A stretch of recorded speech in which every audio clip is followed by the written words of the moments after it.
nothing like Corona. This is just about COVID. This is just about getting money from the World Bank. Remember when we had this CEC from Makueni for health, who was telling us, he was going around the villages and people were telling him, you people, it's the government wants money, it's okay. Let the government get money. So there was a bit of compliance. There was a bit of believing, and the people who were believing were not believing the government. They were believing because they have access to information. They've seen what's happening elsewhere in the world. That was the fear. It is a fear because you've seen Italy. It's because you've seen China, because you're seeing Spain, UK, and UK, and then therefore America. people are fearing. But also, Eric, think about it. There's a part of the citizenry that actually hopes and believes in the government. There's a part of them. Yes. It's like they believe, okay, we've had this problem, but there is salvation. if they say this, let's believe. Let's do it. Now, where the problem arises is that hope is always dashed again. That is where the problem arises. Just when they say, okay, let's give them another opportunity. Some stunt will be pulled that will amaze you. Yeah. And you'll wonder, surely. Yeah. But going by what we keep saying, and actually Wanjiru Gikonyo likes to point this out, that Kenyans live despite the government, then this should be a call for Kenyans to actually now start living despite the government. Know that there's COVID and take the measures personally. Take personal responsibility. Because everything else, so you know that if you fall sick, the government is not going to come to your aid.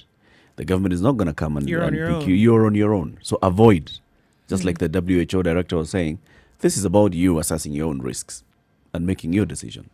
Right.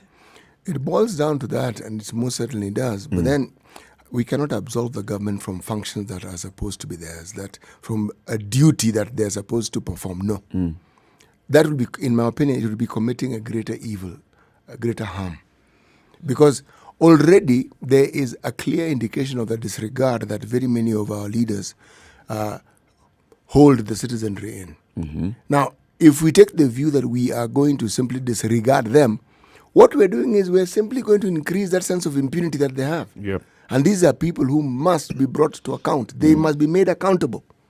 Because that sense of accountability or the absence of accountability is what brings about impunity. This is it. Yes. They don't feel they're accountable. You know this thing of, because the Constitution says so, that you think that the leaders think they are accountable to the citizenry. No, they don't. They don't. They don't believe so. No. They don't believe so at all. 3 in 10 ICU patients are dying, according to the Ministry of Health. This is the 30%, rate in the ICUs. Already, we have scarcity of ICUs. So by the time that somebody gets into that ICU bed, then their chances of survival are just 70%. It would help tremendously if they explained to us. We understand COVID really helps speed up the process of people who had pre-existing conditions, but it would help if we understood some of these pre-existing conditions or what it is that took these people to the ICU in the first place. Because people have been going to the ICU long before COVID. Yeah. And it's not as though they stopped going to the ICU because of COVID.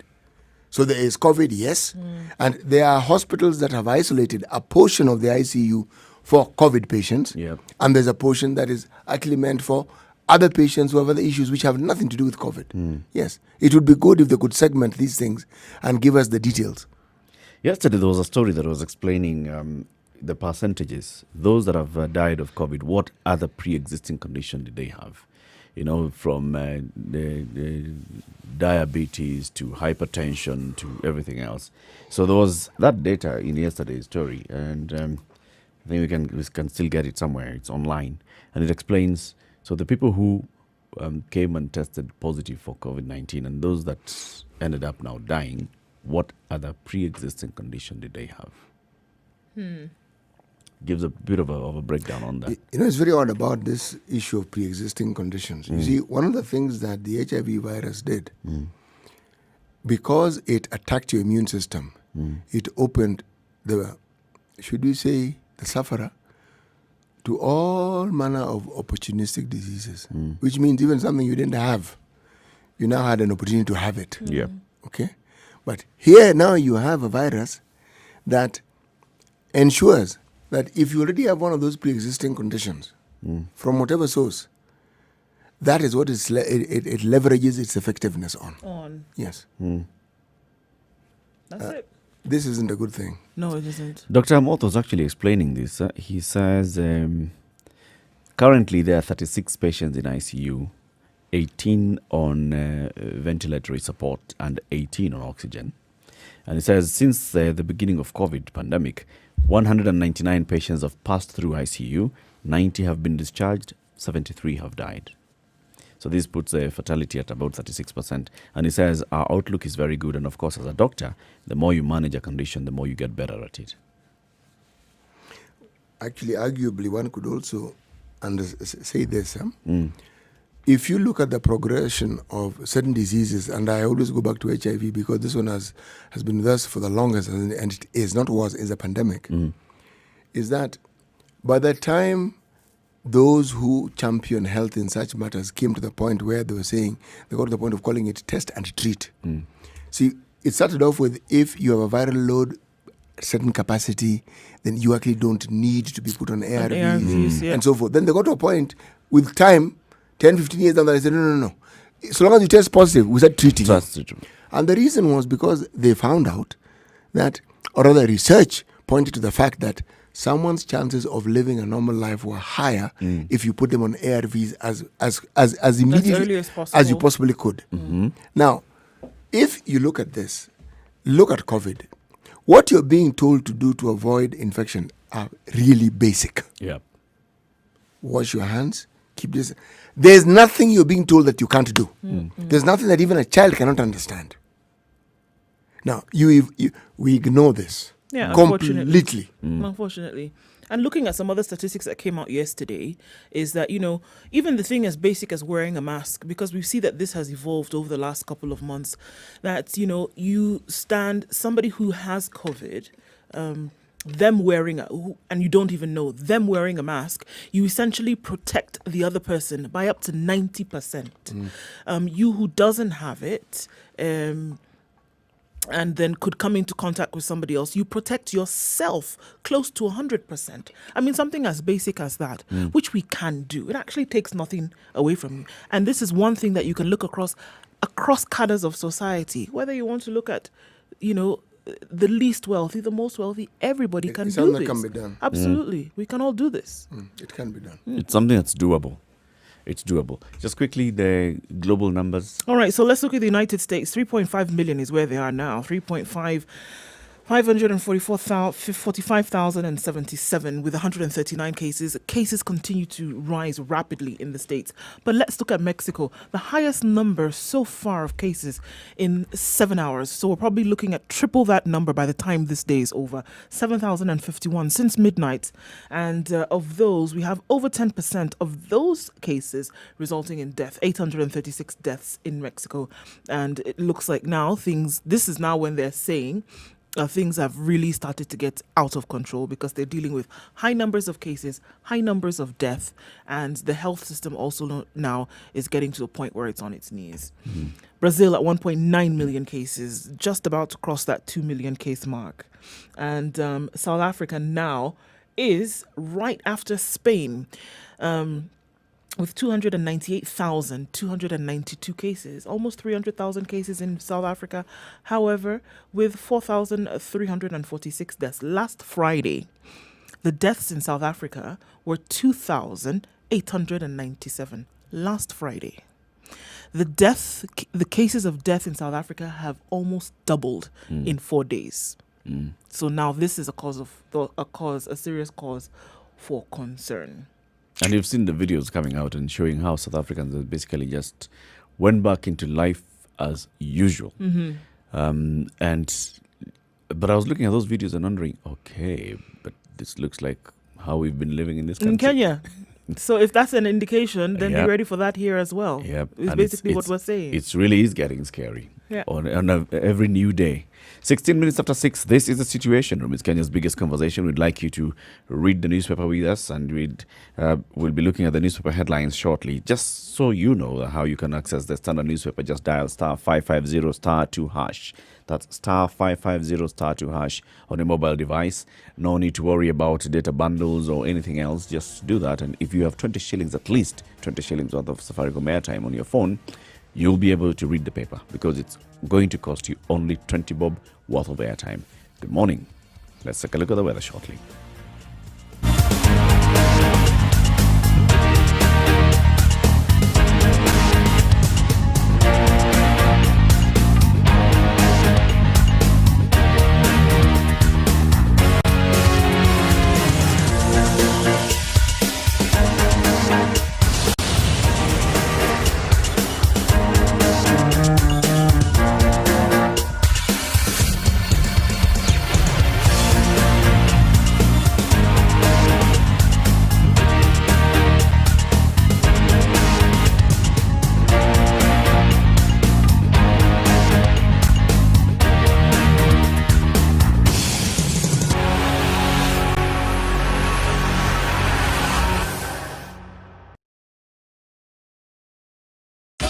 .24/7 around the world, non-stop. This is Spice FM.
It's going to be a cloudy day in Nairobi today, currently at 13 degrees. We will see highs of 22 and lows of 13. Take a look into Nyeri, where a sprinkling is already taking place. Cloudy conditions at 14 degrees. We'll see highs of 20 and lows of 13. And the rain likely to carry on through most parts of today. The clouds are also down in Nakuru at 13 degrees. Thunderstorms are forecasted for later with highs of 21 and lows of 12. In Eldoret, it's 12 degrees and thunderstorms have also been forecasted for the afternoon with highs of 19 and lows of 12. It's cloudy in Kisumu at 19 degrees. The chances of rain are quite high. Highs of 26 and lows of 19 will be experienced today. We'll take a look in Kakamega, where thunderstorms are also the order of the day for later with highs of 23 and lows of 15. All right, let's take a look at the coastal towns. In Malindi, it's light rain showers at 25 degrees, highs of 28 and lows of 24, and clear skies in Mombasa throughout the day, partly cloudy conditions with highs of 29. and lows of 24. Out of Kenya now, then into Kampala, it's mostly cloudy at 18 degrees. Showers expected later with highs of 26 and lows of 18. Partly cloudy conditions in Dar es Salaam at 22 degrees. We'll see highs of 29 and lows of 22. All right, in Joburg, it's quite the frosty morning, already at -1 this morning. Clear skies, however, will go to a high of 14 and a low of -2. In Lagos this morning, it's clear skies at 24 degrees, highs of 28 and lows of 23. In Paris, cloudy conditions at 18 degrees will carry this way throughout the day, highs of 23 and lows of 16. In London, 14 degrees and clear skies, highs of 19 and lows of 14. And finally, still Tuesday night in New York, clouds mostly covering parts of the night sky. 26 degrees currently when the sun does come up, 30 degrees the high and lows of 22.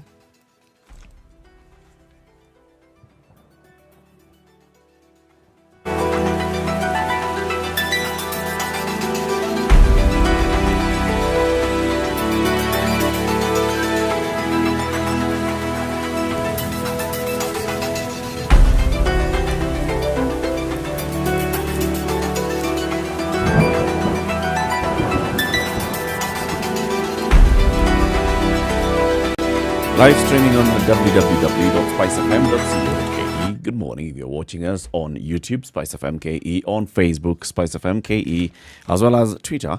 Spice FM KE is where we live stream this show every morning. Already people have tuned in onto the digital platforms and they're watching in. Your good friend who comes from the same womb that you came from. Wow. The one in Yangon, Myanmar, Upper Tubama Market. She's online. Say good morning to. Morning, Oogies. Oh, that's her name. Yeah. Oogies. Noodle says hello. Let's take a look at the newspaper headlines this morning. What do you have? Right. So I'm going to look at a story that's in the sidelines of this. She's only 12 but forced to marry twice. Subhead is Shame of a Nation. Authorities have rescued a Standard 6 pupil who had been forced to marry elderly men, not man, at Majimoto village in Narok South. Her first husband was 51 and her second was 35. So these stories now continue to jump out of the woodwork in terms of what's happening to young girls in the country. She's 12, and at 12, she tastes and quits 2 marriages all in a month.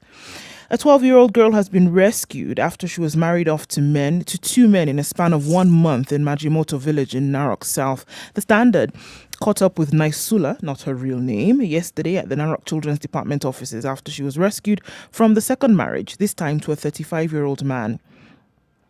The Standard 6-year-old pupil, and I quote, "I did not know him before and I did not love him. I told my family I didn't want the man, but my father and the man could feed us, and that I would get married to him. But my father said, I beg your pardon, that the man could feed us and that I would get married to him." Her first marriage was to a 51-year-old man, and it lasted just over 2 weeks. Naisula aspires to be a doctor, but when she turned 12 a few weeks ago, her father married her off to this elderly man. He told her she was too old for school and forcefully married her off to the man that Naisula described as old. She was to be the second wife. Our father had forcefully married off my 2 elder sisters, and I was the only one remaining. When schools were closed, he planned to marry me off. Her plea is to be allowed to complete school, and this fell on deaf ears. Girls are born so that people can eat. All I want is to get my dowry, and this is what her father reportedly told her. She fled to a relative's house, but the father caught up with her before forcefully taking her to the old man. He had promised 4 cows for her dowry, but since the local administrators were monitoring the girl's father's movements, the handover was shelved to a later date. So the story goes on to give details of exactly what happened. And so when she left this 51-year-old man, the father now pushed her on to a 35-year-old. I'm actually more concerned about what happened to the father. Was he jailed? So what happened is that... Was he arrested? Not yet. They're looking for him because there's things that need to happen just beyond, because we've tried this arrest and all that talk. They've not arrested him. That's the answer to your question, though. Yeah. Remember the Samburu woman rep at some point gave a talk. Yes, and she said, look, we need to look at this thing the way we ought to be more realistic about it. So first of all, these are cultural practices that have happened over very many years. And there are still people who are hung up on this. They're still practicing this. How do we ensure that this education continues until a man like this, the father, understands it?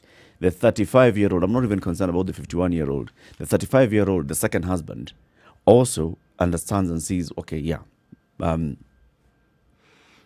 don't need to accept to do this.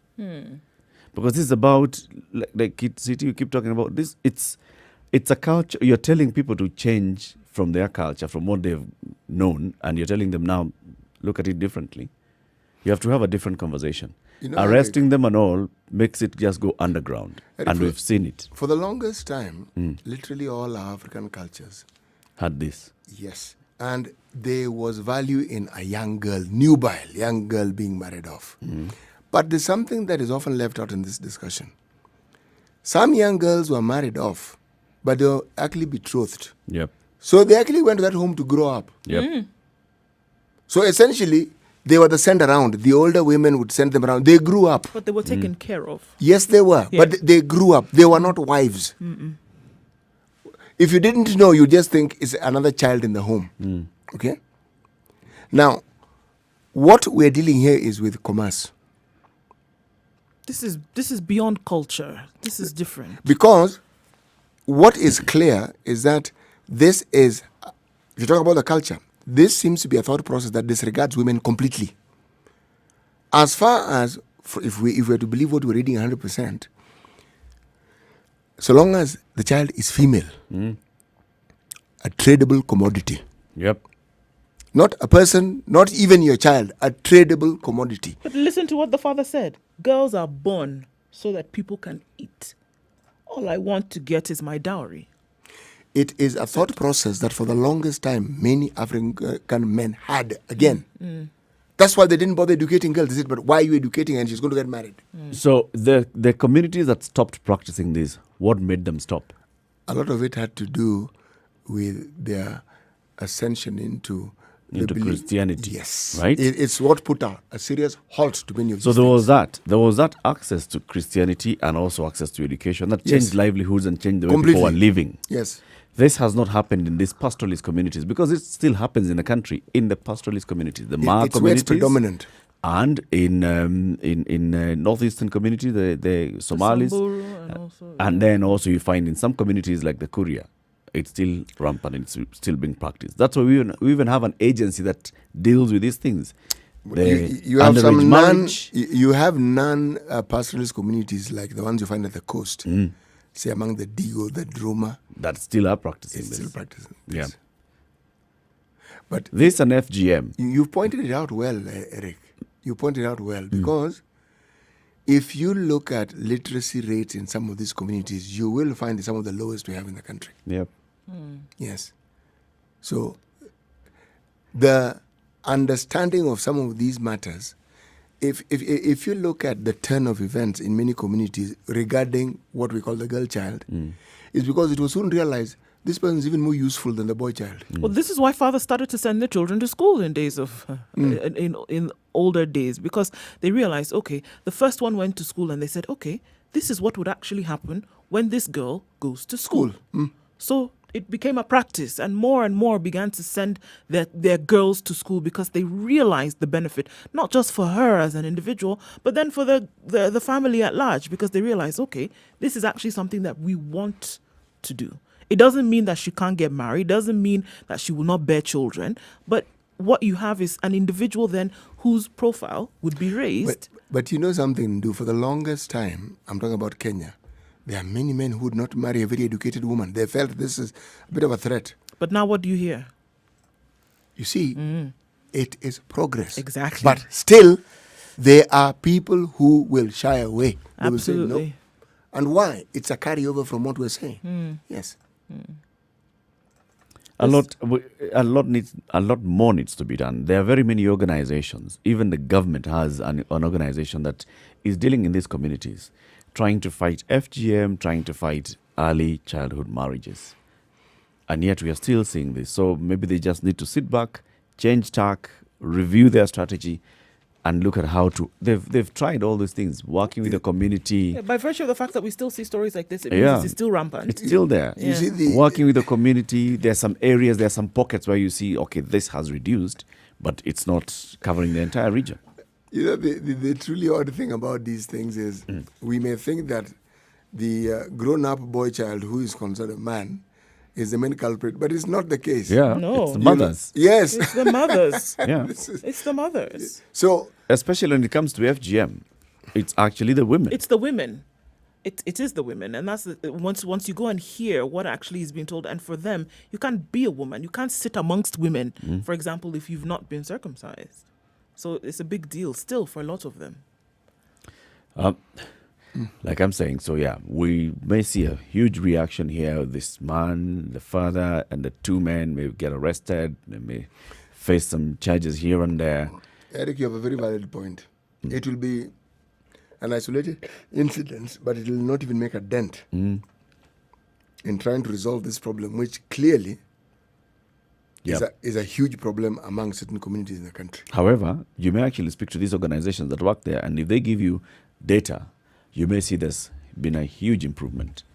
We are not yet there, but there has been some improvement. In the last 10 years, there has been, I think in the last 10 years, there's been major improvement. Even if you talk to the Lina Jabika Limos of today and the Priscilla Nyawatas who are working in those sectors, they have been able to realize that it has greatly reduced. However, it's going to take a little bit longer for them to get to the point whereby they see it's no longer a threat. But as we speak, it is a threat and a large one.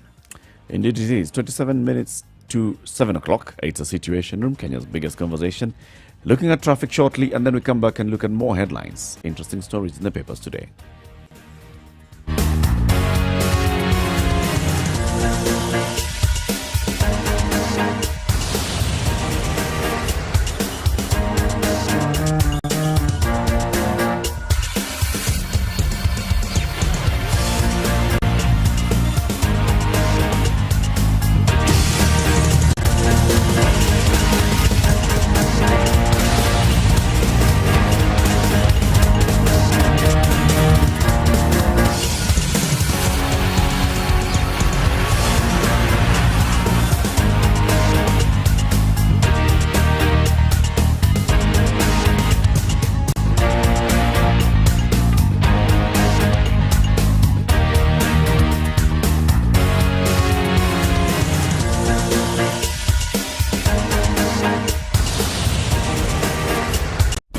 Classic soul, R&B, smooth jazz, neo soul, and nostalgic ballads. Make some noise. Yeah! You're listening to Spice FM.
All right, let's take a look at the roads this morning. Nothing major happening at the moment. We're likely to see that it will build up a little bit on Thika Road, but right now it looks very clean and smooth all the way into the CBD. There's slight traffic on Jogo Road this morning, right around the Manyanja, right from Manyanja at the Donholm roundabout, but that'll take a short time to get out of. It is not too major at the moment. Mombasa Road, the fog is quite low on Mombasa Road this morning, so visibility then is poor, so you need to look at that, but it should build up, as we know, right around Cabanas, but that shouldn't be too terrible this morning. Let's take a look at it in a short while and see what it looks like. But most of the roads within the city are smooth, clear, all the way in and out of the CBD. Let's keep our eyes open in case anything does pop up. Let us know. Spice FM KE. That's how you can reach us on Twitter.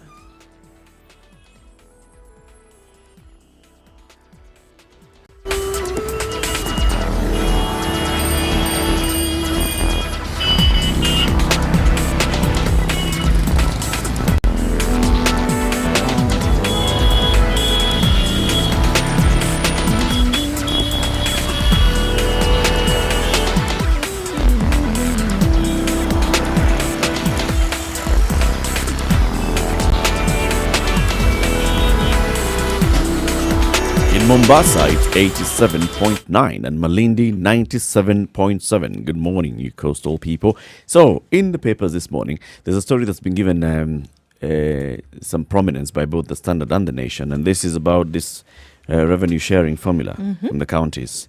So, we had the Senate Majority Whip in the studio on Monday, and he was sounding very optimistic that senators were going to accept the proposal by the Finance Committee of the Senate, which was going to come and say, leave the formula as it is, but let's just change the start date. Apparently, those those counties that are going to lose were feeling, whether you start today, whether you start next year, at some point we're going to lose, and we do not want it to go on record that we shall lose at any point. So the debate didn't even happen. They postponed that and decided, let's give ourselves some more time. The effect of this is that because there is no agreement on how much money is going to every county, there is no money that is going to go to any county. Yes. Yeah. Until they agree on the formula. And then after that, they go into what is called a CAB, the County Revenue Bill, Allocation of Revenue Bill. Then that is what determines how much each county gets. Until then, no money. It's going to be a standoff, this one. But if I remember what the good senator from Muranga had actually said, this is what happens when you are trying to actually arrive at a consensus instead of ramming it down people's throats. Yeah. Because the number of counties that were pitching a fit, I think there were 19. Yes. So the majority agreed with it, clearly. But what is also of interest, if we're to go by what is being reported in the Standard, it wasn't just counties that are aligned to one particular political leaning. No. Yep. There are those who, it is reported, are ODM senators. NASA. So all I'm saying is that their complaints, I think, have to be heard and have to be given consideration. And now this conversation moves now beyond the actuals of what's happening on the ground to political alignments. Yes, it is. Like you said. So it's the BBI, and is NASA going to be able to come and convince these counties that, you support us, and we, what's the word that the senator from Muranga was using? Something I don't understand. For this thing to go through, is it a 2/3 majority vote, or must it be? I don't think there's no way it has to be. It's a bill. Yeah, it's a bill. It's just majority. Yep. But you see, then it means they're being considerate. But they need a lot of consensus. They need quite a bit of consensus on this, because of that, you see, the counties that appear to be losing are the ASAL counties. Vast, less population. The counties that were hoping that we're going to now benefit are the counties that are have serious Dense agricultural activity and dense population. And then there's the other conversation that's happening on all this. It's saying that Mount Kenya counties were going to gain. Mount Kenya counties are just a few. And then there are the other ones in the Rift Valley as well, which were going to gain. It's a conversation it's taking a political turn. Yes. completely. And not a pleasant political. It's not going down a good route. No. There should be some proper discussion on what exactly happens. Because I've always said, so if you give a county X amount of money to develop, because we must acknowledge and we must accept that there are counties that have been marginalized for long. And for that reason, those counties will require a lot more resources to bring them to par. As that is happening, however, at the same time, there are counties that, yes, have a lot more population and they have many more facilities like hospitals. Like now, I'm seeing an argument here by former Senator Bill Okero, who was a former Finance Committee chairperson in the Senate. He's saying, look, the new formula is basically saying you shall get more money if you have hospitals, okay, because of health. Health is a factor. If you have hospitals, you've got the facilities, then you get more money. If you've got infrastructure, then you also get more money. If you've got a population, then you also get more money. But look at it this way. The reason why you have more, you're getting that money is because you have more hospitals. The reason why I'm not getting that money is because I don't have the hospitals, yet I need the money to build the hospitals. To build the hospitals, right. In short, so it isn't our fault that we don't have many hospitals. Yes. Had we had the money to be able to develop, then we would be looking at a totally different situation. And then I might be at this place which, others are being favored for right now. So you're stuck in the middle. You're stuck damned in the middle. You, damned if you don't, because what are you going to do? But there's also that silence by all these counties to acknowledge the first two formula. The first two formula were actually looking at this. They were saying it was not looking at the functions, it was looking at development. So for that purpose, for that reason, that's why those counties were getting an extra 1.9 billion. Because they were not as developed as some as of the other. So the first two formulas dealt with that. Now this formula is now coming and saying, let's look at functions. So are we saying that in the first two, then they should have, what they're complaining about that they don't have now, which is the reason why they may be edged out, had they done it in the first two sessions, as it were, then they would not be in the position in which they are now. If you take not the view, necessarily, they'd be at least in a better position. Are they? I think the word is actually better because, you see, if you take the view that you need to catch up, that takes a long, long time. Oh, sure, it does. Yeah, sure. It would mean that they should have taken some steps towards development in those first two sessions. You're talking about 1.9 billion shillings per year. So 2 times how many years of devolution? Since 2013, 6 years. 6. It's a lot of money. It's a lot of How money. much money are we talking about that you've gotten extra more than the other counties? Sure, and if we're just going to look at the construction of hospitals and all of this, we've done this before when we looked at the numbers and how much it would cost to make 100-bed capacity or to build a 100-bed capacity hospital in this country. We're not assuming that the materials are different, so we know how much it would cost. But let me tell you something else which is also surprising and almost shocking. If you have to travel around this country, one of the things that would surprise you is just how many health facilities the national government had built over the years, but were not in use. Some neglected to the point where they're actually required to be demolished and rebuilt again. And some in some remote areas that you wouldn't even expect to find a health, but they exist. They're there. Yes. I know of situations in some counties where their problem was not the health facilities. They didn't know what to do with the health facilities they had. But they were there. Now, this again is a problem of what you had calling provincial headquarters. Because they tended to have development focused on them, disproportionate to other towns that may have existed in that very same province. And and remember, we had provinces for the longest time. It's true. Let's see how this one plays out. It's going to be a long tussle. That's the word I was looking for. It's going to be a long time because now, they're looking at, all right, at least you can get some work going, right? But now, stalemate. So this means nobody receives any money until this is sorted out. Don't you think that this stalemate is valid? It is. Oh, sure. Look, 100%. It's valid. From those who are complaining, there is some validity to what they're saying. For sure. For those that were hoping that we're going to benefit, there is also some validity to what they're saying. This is why it's difficult, CT, because nobody's just blowing hot air. There's actually, they're justified in whatever they're clamoring for. That's why it's so difficult, because you can't fault anybody for saying, oh, no, you're just trying to scuttle the process. You really can't point a finger and say you're just being difficult for being difficult's sake. That's where the difficulty is. A tough one. It's going to be a tough one. Let's remind you about KPA's portal now. It's kpa.co.ke/Captain Cargo. KPA has come up with this portal with the realization that very many people do not know how KPA operates. So it appears, people just see as it's port, it's operation. If I need to do anything, I just need to have a clearing and forwarding agent. I need to have a shipping partner, a shipping agent, all those things. And you don't even know where to start, where to begin, where to end. Now with this portal, at least you get to know what happens. So even when you're engaging a CFA, whichever agent that you're dealing with, you'll be able to understand exactly what they're going to do for you.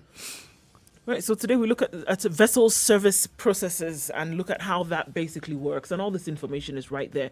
CT, your stuff is arrived yesterday, and you were happy, no? Actually, what I'm truly happy about is that with an efficient system, there are two things I can actually do. I can even pre-sell my product. That's number one. Number two, I have enough time to actually train people so that they actually have a clear understanding of how this thing works long before the product arrives. Voila. Yes, that is the benefit of an efficient system. There you go. And imagine now you're able to track that even online here, and you're able to see where all of this is going. So you're able to plan accordingly, knowing that what you see online is actually what is happening or taking place in real life. It also lends to that you're able to plan and go ahead with it. So we'll be looking at some of the details of the vessel service processes today. So now and we exactly do what? how Now we are it works. offloading CT's cargo after it has landed. So now, Mombasa. we're looking at now the vessel itself, and when it does dock, what exactly happens thereafter. So your shipping agent submits a notification of arrival. So now you know your stuff is here. So sorry, your stuff didn't actually get here, but it's here, okay? In your hands yet, but it is here. And KPA then You're using the English language very liberally, aren't you? I guess It is so. here, but it's not here. Then So it's for not the in my purposes- hands, but it's here. For the purposes of this conversation, it's in Kenya, but not with you. All right. And The so vessel now is approaching dock. KPA has received this in form of what is a booking request to let you know that your precious cargo has arrived, and they submit this manifest to KRA. So before the vessel arrived, this information paperwork had already been submitted. Okay, and then the agent receives a vessel control number of the ship call and voyage online. It's great because it's online.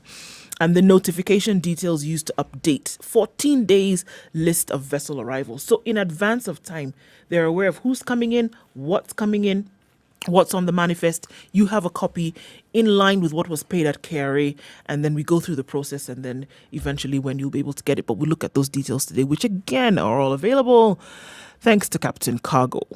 kpa.co.ke/Captain KARGO. Good morning, 11 minutes to 7.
Spice FM, Malindi.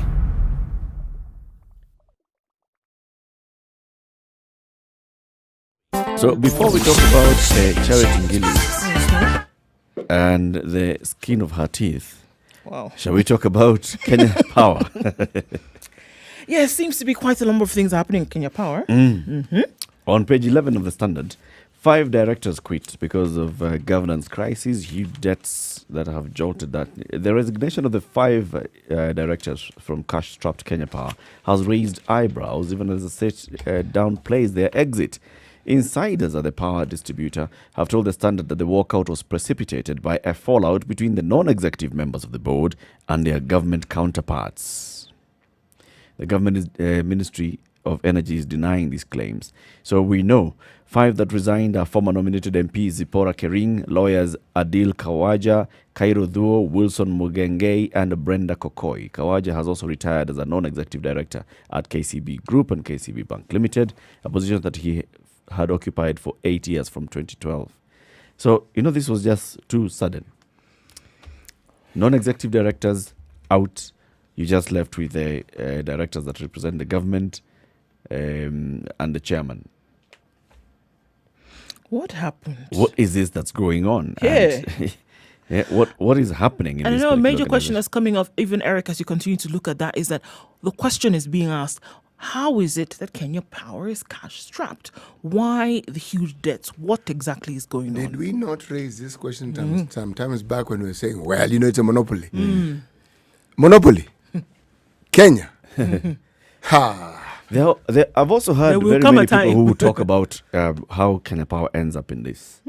Government policy on rural electrification and government policy of saying that you're not going to pay for electrification to your house. So basically, it's Kenya Power that has footed all that bill. So there's entire capex. But is it really true that you don't pay? Yes. No, you don't pay what you used to pay. You don't pay what you used to pay. You just but pay you still do pay. heavily subsidized. But it's actually, well, yes. The understanding is, and this came from the Kibaki time. No. The understanding is, look, why don't you incrementally increase what it is that it costs into the billing? In the Kibaki times, people were actually paying a bit more. When Jubilee came in, there was also that political declaration as well. There are very many of those areas where people are not paying. Just get the power, it comes to your house, and you'll be paying a bill. Where was I when this was happening? You were not in those far-flung areas, unfortunately. So there are those that say, okay, that took up a lot of money. And then you then realize that the cost of power is not so cheap. So many of those households that have been connected are not able to pay the power bills. So there's connection and there's no consumption. Yeah, but Eric, I understand that. But even as all this was happening, Kenya Power was still collecting money. You see, there's also been complaints about this prepayment system that Kenya Power introduced. Yep. There's been, should we say, suggestions and allegations that there was some hanky-panky going on. Hanky-panky is a nice way to put it. Yes. Very polite. Yes. Actually. But also, in that time, there have always been complaints from consumers that Kenya Power just seems to, again, willy-nilly, just keep increasing their rates. So even as you say that there is this supposed imbalance where there are people who are... Again, a misconception. Yes. The billing is actually predetermined by the Energy Regulatory and Petroleum Authority. Regulatory Authority. Yeah. The tariff. You know something? Kenya Power can twist and turn and twirl on They their can head, call it whatever they want. as far as I'm concerned. Call it a unicorn if you It must, doesn't or matter. two-headed dinosaur. Call it We whatever don't you care. want to call it. It's Kenya Power that's It's billing Kenya you too Power. much. I It pay to isn't- Kenya it- Power. I yes. pay the money. My bill This comes from Energy Kenya Power. Consumption The Commission, token whatever comes you from call it. Kenya Power. That's a totally That, different that kettle of fish. authority can have a sip for a moment. Tell me, when is it that you've had this experience of enjoying a reduction in your power bills from Kenya Power? When? From who? From Kenya Power. Even before this Consumption Commission came into being. Stop consuming, you'll see a reduction. Oh, get out of No, here. You're actually, thinking- Eric, I'm glad you mentioned that is actually the problem. Even if you don't consume, Still charging you. no, somehow. charge you. You Somehow. actually want to ask, did we attach this house to some factory or some manufacturing plant nearby. And when you make that query, Yes. you make that query to the same power authority. Yes. And what do they tell you? Pay first. Pay first, and then we'll sort out this anomaly. And if you don't pay, we'll disconnect. Yep. So, Kenya Power doesn't have sympathizers. I'm definitely not one of their sympathizers. No. Whatever is happening to them, Sharia. They have not been consumer friendly. They haven't. You have a monopoly. Okay? Your competition may be solar, and it isn't really much of a competition. Okay? The other competition is GECO, not much of a competition. And then gas. Again, not much. Sorry. Then you want to come and say, cry my beloved country. Sorry. It can't No. happen. Not here. Not now. Not And with then you Kenya want to even Power. come and tell us on top of that Look that for you another don't have government. money. Look for another government That corporation. you don't have chief. money and then you're owing. And you've been consuming all by We yourself. need Kenya Power on this hot seat, Yes, for so that we sure. can hear from them, from the horse's mouth, and let them tell us exactly what's happening at Kenya Power. With all of them resigning all over the place, where are we going to find them? The manager, the management. Remember, we had the same kind of issues and misconceptions about Kenya Pipeline. We actually didn't have. And then you this- get information and you start understanding, okay, so this is where the situation was, and this is happening now to Yes. change that situation. Eric, we didn't have misconceptions. What we were saying about Kenya Pipeline then was not false. What we didn't understand were the changes that had taken place. Yep. Yes. And which were positive. So some things are historical, and you still don't know Brother, that things are changing pull anything that you want, okay? out of the heart. We are not well, I'm not budging from my position, so you just call it historical. Call it whatever you wish to call it. Let's get to the top of the hour, City. Today's proverb. Today's proverb is actually a Maasai proverb. It's a very simple one. The night has ears. The night has ears. It has ears. Okay. Indeed. Keep it right here. This is a situation. It's Kenya's biggest conversation. Shortly, we'll also be on KTN Home, and we'll be speaking to the CAS in the Ministry of Education, who's here with us. We'll do that introduction shortly. This is a situation. It's Kenya's biggest conversation, broadcasting from Nairobi on 94.4. We're in Mombasa on 87.9, 102.5 in Kisumu, Nakuru 96.0, 96.7 in Eldoret, Nyeri 90.9, and Malindi 97.7. Also live streaming on www.spicefm.co.ke and SpiceFMKE on Facebook, YouTube, and Twitter. Good morning. 7 o'clock.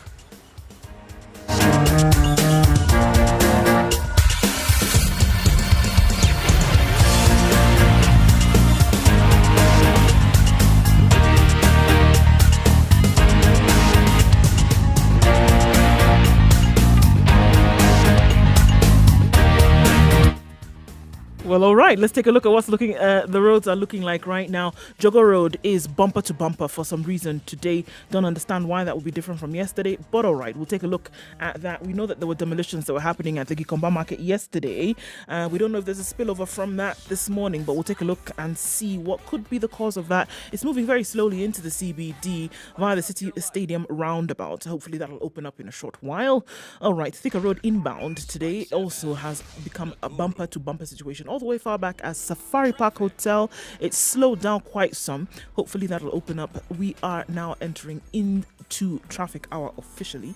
Mombasa Road, all the way from the SGR towards General Motors, moving very slowly this morning and likely to stay that way for some time. So it's going to be patience that is needed this morning. All right, in industrial area, Lunga Road from Donholm has been closed. No prior information, unfortunately. So if you're approaching that area, you're going to have to turn around. I'm so sorry on behalf of the Roads Authority for not letting you know about that in good time. Anything else? Not for now. We'll let you know more as we see it. Spice FM KE. Also, if you see something we should know about, let's help others as well as we help ourselves as well.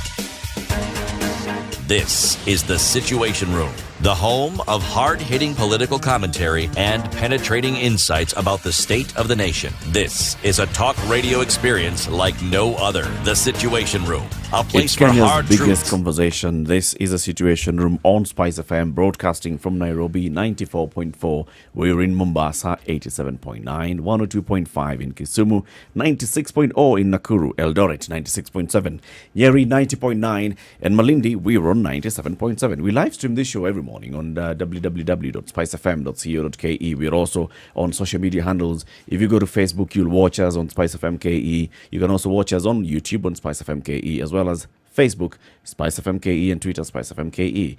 So let's talk about education this morning, okay? And also talk about youth. Yesterday, we had a great lengthy conversation on the place of youth in governance in this country, and we had some guest hosts in the show, and we were discussing what the youth are doing, and we even mentioned that the president recently appointed a number of youthful persons into his government to a high position, a position of assistant minister, a chief administrative secretary. One of them is now joining us in the studio this morning. His name is Zach Kenodia. He's the CAS in the Ministry of Education. Good morning, Zach. Good morning, Eric. Good to see you. Welcome to the Situation Room. Thank you very much. And good morning to Ndu and City. Good morning. Good morning. Good morning. So, Zach, CAS is assistant minister, isn't it? Well, in the old structure, that is where it would fit in terms of hierarchy in government. But as you know, there's no such position in the Constitution in terms of designation. But that is where it would fit. But Had we to fit it in the terms of structure. function? It has its place in Article 131 as structured by the Public Service Commission through the advice of the Commission to His Excellency the President. Which means you are an assistant minister. We are assistant ministers. Thank you very much. Thank you, Great. City. Now the ground has been set. So, what do you do? What's your Uh, 8 to 5 like? Okay. Does it end at 5 or does it end Well, at well, midnight? good question. Good thing and bad thing is that now it is not yet 8, so I'm still working, and I'll still be working after 5. Yeah. Our work to the service, rather, our work is a service to the people, and it has no timeline, especially at the level in government where we are, because we can't be restricted to serving people by the timelines as set by the clock. So you will find us working anytime, out of town, in town, out of the country, within the country, as duty calls. Yes. Okay, today is World Youth Skills Day. It's the 15th day of July. It's a World Youth Skills Day. We have a youthful person who's here. And, talking about the skills that are there in the government. What is it that you've brought to this government? Thank you. First of all, I want to answer a question I haven't answered by asking, What do you do? Yes. First of all, our constitutional mandate is counsel to the president and the cabinet secretary, where we are. I should be advising two people, the cabinet secretary and the president. That is what I should do every single day on what is good for government and for the people. That one involves a lot of... I had CT introduced as a researcher, and that one excites me because there cannot be good governance without good data and good research undertaken by institutions that are mandated to do so. And therefore, we work closely with such institutions to be able to give the president and the CS the very best advice, including the one we gave recently of closing down basic institutions. So that was you. That is us. And trying to open up the tertiary institutions, although people have different views about whether should we have closed down or that's not the ambit of our discussion this morning. Let me begin by saying what we have brought in government. First of all, we have brought the age. I had you introduce my person. So we brought the youth in government. I am a youth by all means in terms of constitutional age of youth and also the mind. And by the way, political youthfulness in Africa is different from what we know as a youth. Because when I was in the university, I remember our teacher-in-law would tell us that the presidential age in Africa is 60. That's a youthful man. That's a man who can now lead people. Yep. And we did an average of Mahatma Mohammed, who is the Prime Minister of Malaysia, and the youngest one, who was by that time and Madagascar president, who was 39. So the average was around 60. Yeah. So 91 and 39, somewhere around there. So I'm excited to be here this morning. Our work in government basically has been, first of all, there has been a huge outcry against the president's first term and part of his second term, that positions of influence were going to very old people, and they were named. I'm not going to do it here. And there was a lot of backlash against his government that surely we have to get white hair for us to be recognized as people who can bring influence. And I remember a lot of outcry. But then one morning, the president wakes up 14th of January 2020, and you know what? He names a couple of young people. I think we were 6 who are under 30, who are under 40. Let me say under 40. Maybe under 35 would be 3 or 2. Myself and the CS for ICT and one more. I think under 35 would be 3. Then under 40 were 6 who were brought straight to government to offer the youthfulness, the mind, the passion, the commitment. And above all, let me tell you, young people felt that at least they can see their face in the table of influence. And I could say it has borne fruit. It is still a long struggle for young people to feel totally included in leadership in this country, because, as you know, they are 70%, and they would want to be holding key and critical sectors of economy. But as the academician would tell us here, some of these jobs would require experience and total learning of the systems and how they work. How do you get this experience? We are now getting where we are. Actually, the president, if you remember in our appointment, said he's bringing us now to learn so that we are actually, he called us trainee ministers. We are here to learn more. And that's why we are sandwiched between the principal secretaries and the cabinet secretaries. Because you're supposed now to synergize the two and know how governments are run. And that is exactly what we are doing. I see young people trying to join boards of management and state agencies as senior director. And now that I used to agitate for the same.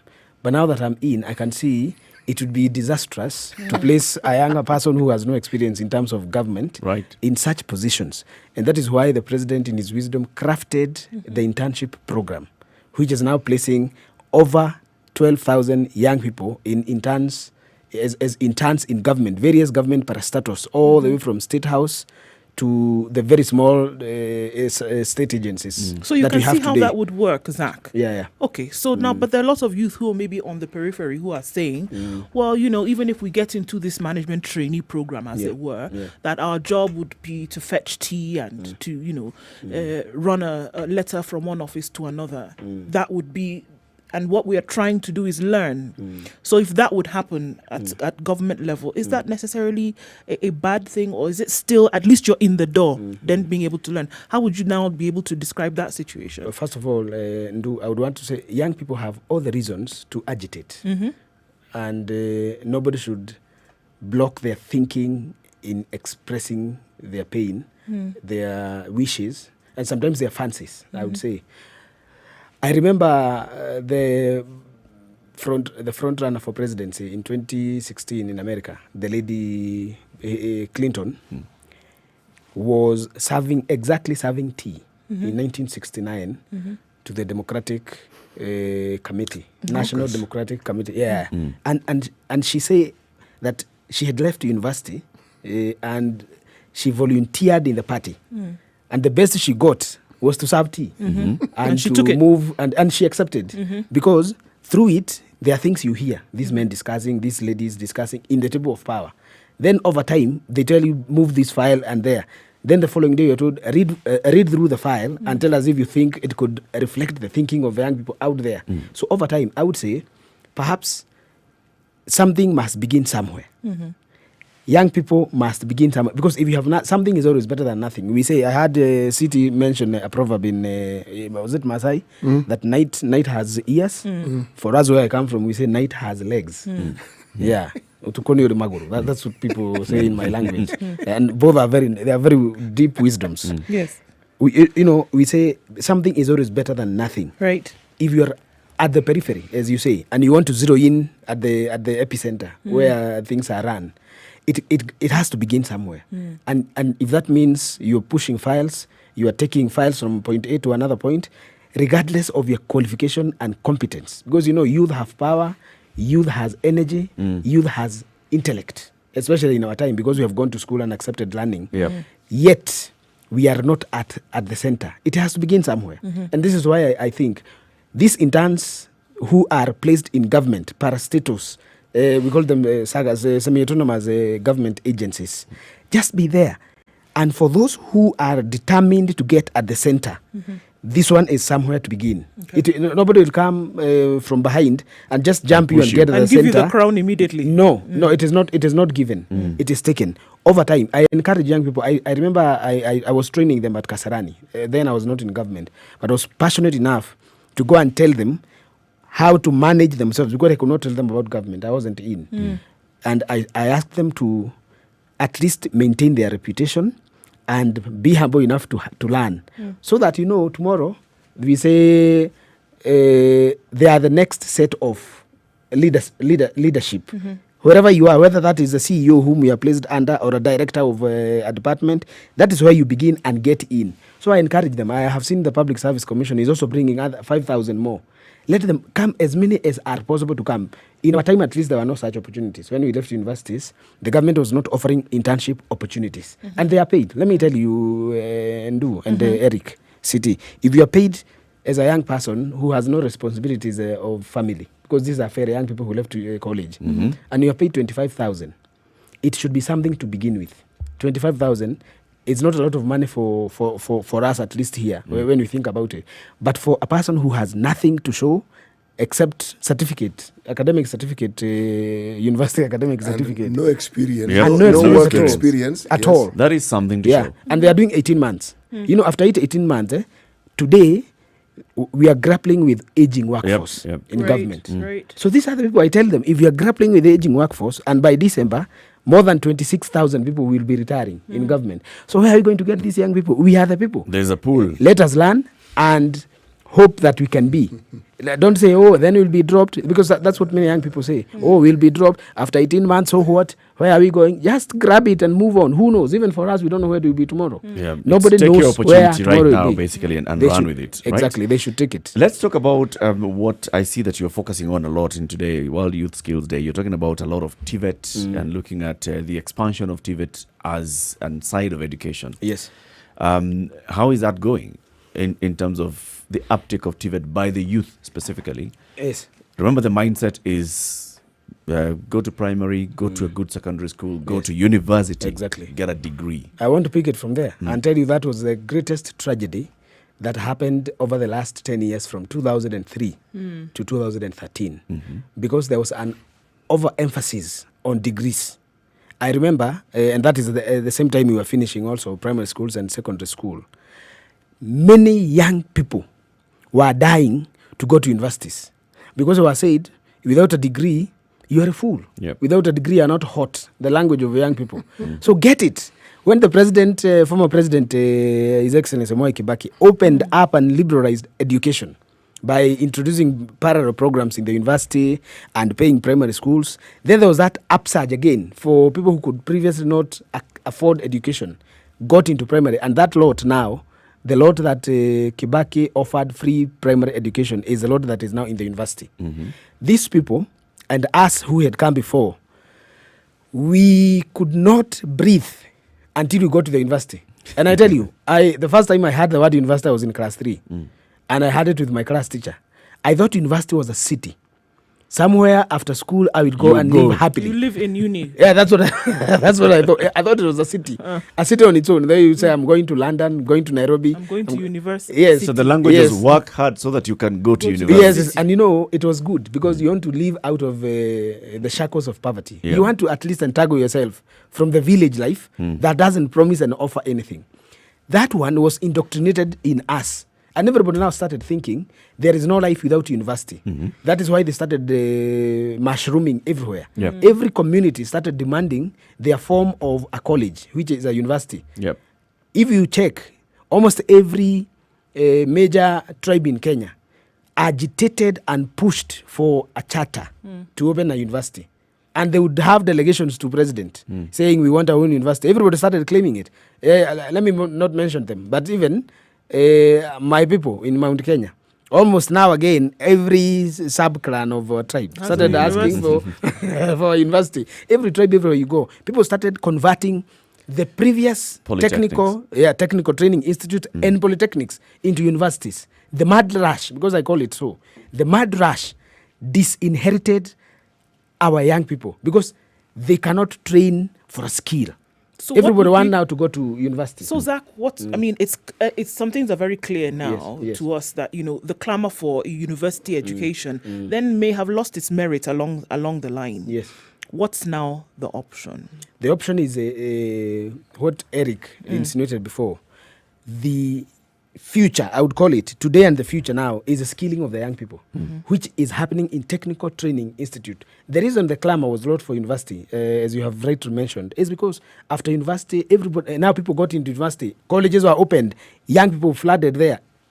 Parallel program, people sold land, sold cattle, people started fundraising, got money and got into university. So as many as young people, out of 10, 6 at least would go to the university. Now, after university, what? But do you know why that clamor was actually justified? I belong to that age where the one university in the country started diversifying. They moved the Faculty of Education from the University of Nairobi to Kenyatta. It started. But it was one university in the entire country. You had a letter of employment before you even finished your last paper in the university. You knew where you were going, and you knew. Companies would table their bureaus out. They would start, even when you're in Form 4, they would choose you. The tea industry did that. The banking industry did that in Form 6. Jobs used to look for people, not the other way around. Now, when somebody was in university, the chances were even greater. So, remember, we even had an examination called KJSC, Kenya Junior, Form 2. At Form 2, you could fit in. Now, all these TVETs that we speak of were not only functional, but people were absorbed into these TVETs. So you find people joining Kenya Railway, they're joining all these other government parastatals. But as I said, jobs came a-begging. So there was a great need for people to go to university because they could see. And how do you measure it? So-and-so's son went to university, has built a corrugated iron sheet house for the parents. Give him a few years. So-and-so's son who went to university is driving a car. So people saw, no, this university there was evidence that this university was a good thing. So I want to agree with him that the clamor was justified for that season. But as you know, season changes. They change. Yes, and they change rapidly. Because today, if you say that jobs are looking for young people, you just need to say you have a job that you are paying 50,000 and you want 10 young people and put it in paper. You'll get a million applications. Then you'll see the mess. You see the pandemonium in your compound. So we have very many, and this is where also the government now comes in as well. So we have very many skilled people, educated people. They have degrees. We have now many people who are going through TVETs and they're coming out with their skill. The job opportunities as well. I see, for example, the UK government has now said that Kenyans who do not have university degrees but have an opportunity, but have a skill. Can go and work and live in the UK. And when I saw that, this is an opportunity for the government to actually secure positions for Kenyans. Because one thing that we do have in this country is skilled labor. If we can find ways of exporting this skilled labor, then that would help. I got, for example, some comments from somebody who was saying the Riyadh Metro in Saudi Arabia, when it was just being done just the other day, the people who are recruiting even came to Kenya and they said, we are looking for people who are skilled and you can come and work in Saudi Arabia, in Riyadh, and there's a job opportunity. With a full work permit. Full work permit. And paid come ticket. And work. And paid ticket. What happened? Very many people applied, very many people were interviewed, very many people got the opportunities. Now it came to the issue of facilitating their travel. Passport. They did not go. Why? Delays at passport. Government's role in ensuring that this skilled labor can then find places. But by the way, I will answer that and then get into the real metal of opportunities in skills. Why the world is going TVET way.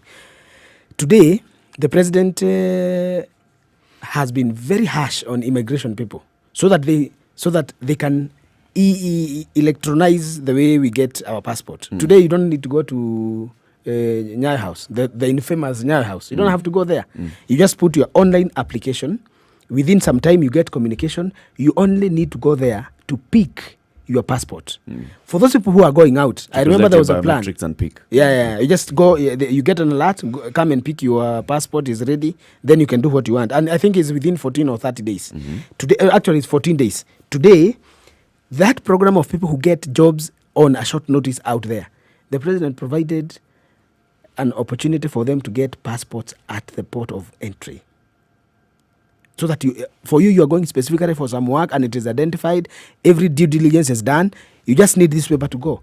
Just get into your plane and go. At the port of entry, through our high commission offices or through our ambassador, our embassies, get what you need to go and work. Let us formalize paper later, which is not how governments operate. But for the president's urge to see that young people are not blaming government for their facilitation, he has gone out of hand in many things, and I would enumerate them, just to ensure that young people are not hindered by this juggernaut called government that seems to be slow, and many things. Okay. So that one happens that way.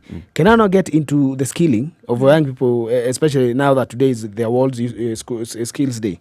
First of all, to skill our young people, it was decided in our re-election manifesto, we would need as many technical institutes, national polytechnics, and village polytechnics, the one we used to call poly. Today we call them vocational education centers. Yep. So that we remove the stigma. Zach, can I just interrupt you for a bit? So we go into this quick break. We want to take a look at weather and traffic. And producer John tells me it's about time that we do this. Okay. We have in the studio Zach Kenuthia. He is a Chief Administrative Secretary in the Ministry of Education. Young man, very energetic, very opinionated, and is bringing that skill into government. Yesterday we were talking about bringing skill into government, the skill of youth into government. He's here. Today is World Youth Skills Day. We are talking about that. Also, we are looking at education. We will not avoid discussing what has happened in terms of school and education and children staying at home for so many months. Keep it right here. You are on Spice FM in Nairobi, Mombasa, Kisumu, Nakuru, Eldoret, Nyeri and Malindi. And you're also catching us live on KTN Home. This is The Situation Room. It's Kenya's biggest conversation. It's now 25 minutes after 7.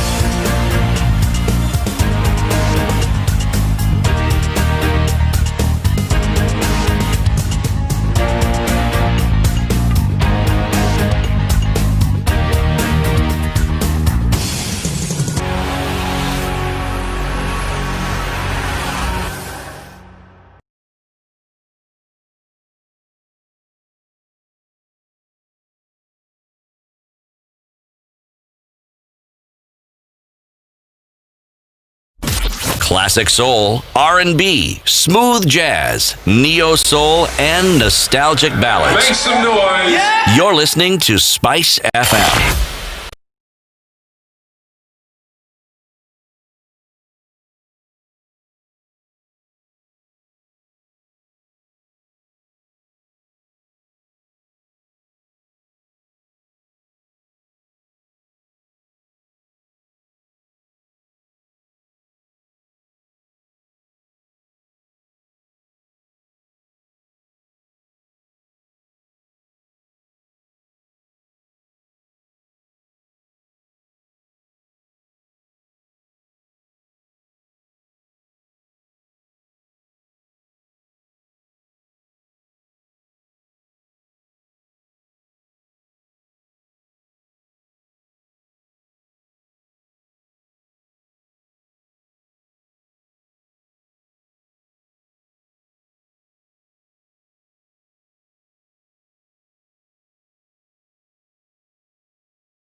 Still quite overcast in Nairobi at 14 degrees. We'll see a high of 21 today and lows of 13.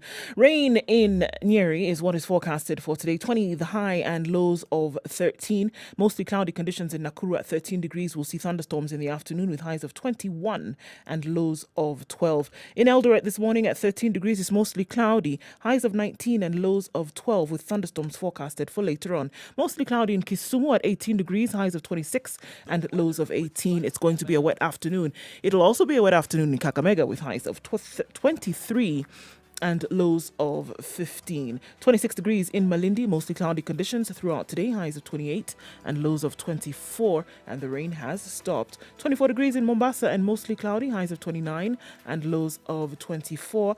Let's take a look in Kampala, where it's mostly cloudy at 18 degrees and forecasted for rain later with highs of 25 and lows of 18.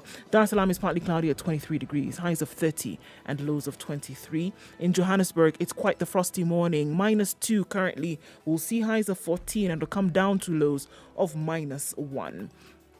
In Lagos today, clear skies at 24 degrees, highs of 28 and lows of 23. We'll take a look at the skies in a short while.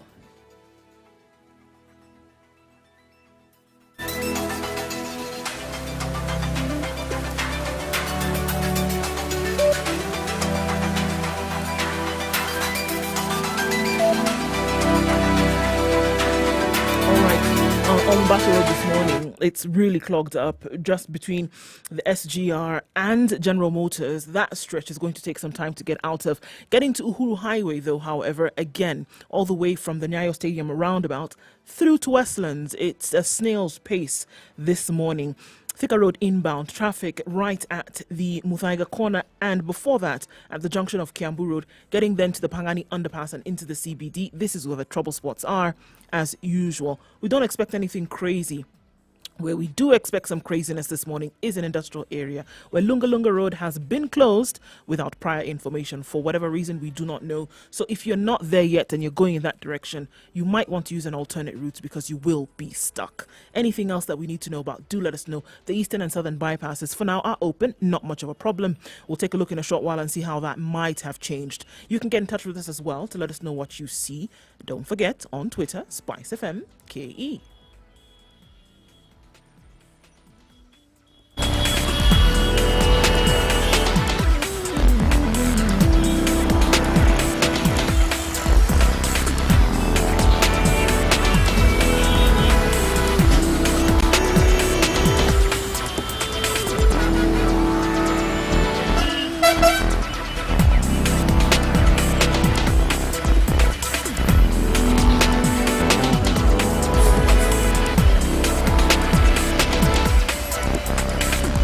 This is The Situation Room. It's Kenya's biggest conversation, broadcasting on Spice FM in Nairobi, Mombasa, Kisumu, Nakuru, Eldoret and Nyeri, and also on KTN Home. In the room this morning, my name is Eric Latif. We have Nduoko, C.T. Muga, and the Chief Administrative Secretary in the Ministry of Education, Zach Kinuthia. Before we went into the break, Zach, you were talking about a skill and the importance of the youth acquiring a skill through the TVETs. Yes, thank you. Let me pick it where I left, and thank you again. When the president was promising young people that he would transform their lives in 2013, all the way to when he was being re-elected in 2017, the cry from the young people is singular. From Mombasa to Mandera, from Mount Kenya to Eastern, that Mr. President, give us jobs. Mr. President, give us money. We want money in our pocket. And that one was not as easy as we thought until we got into office, at least for him, because he's been there earlier. We realized that no government under the sun can employ all its elites. No government, even in America, doesn't employ its all people. UK, name them, even Scandinavia. But the government's major role is to facilitate the growth of young people, whether that is in business, in art, in music, in farming, in whatever business they engage in. The government facilitate themselves, facilitate them to make them, earn and be comfortable.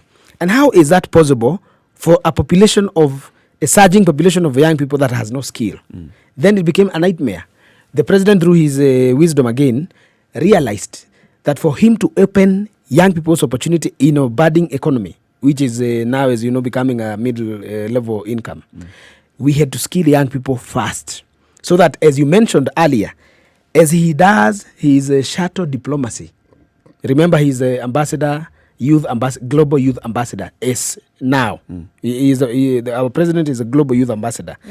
He continues opening opportunities to countries albeit covertly, so that we can get jobs out there. So you're saying there is an agenda from the government perspective to be youth inclusive, young people inclusive. Is that the case? Because And it is deliberate. Okay, it's Yes. deliberate, but on the outside of it, many youth feel disenfranchised. Yes, so it's- they feel that it actually is not the agenda. How do you reconcile the two? That is what I said, and they have all the reasons to feel so until at such a point when we realize they are ignorant. And that is why we are coming to debunk the ignorance by saying this is what we have done.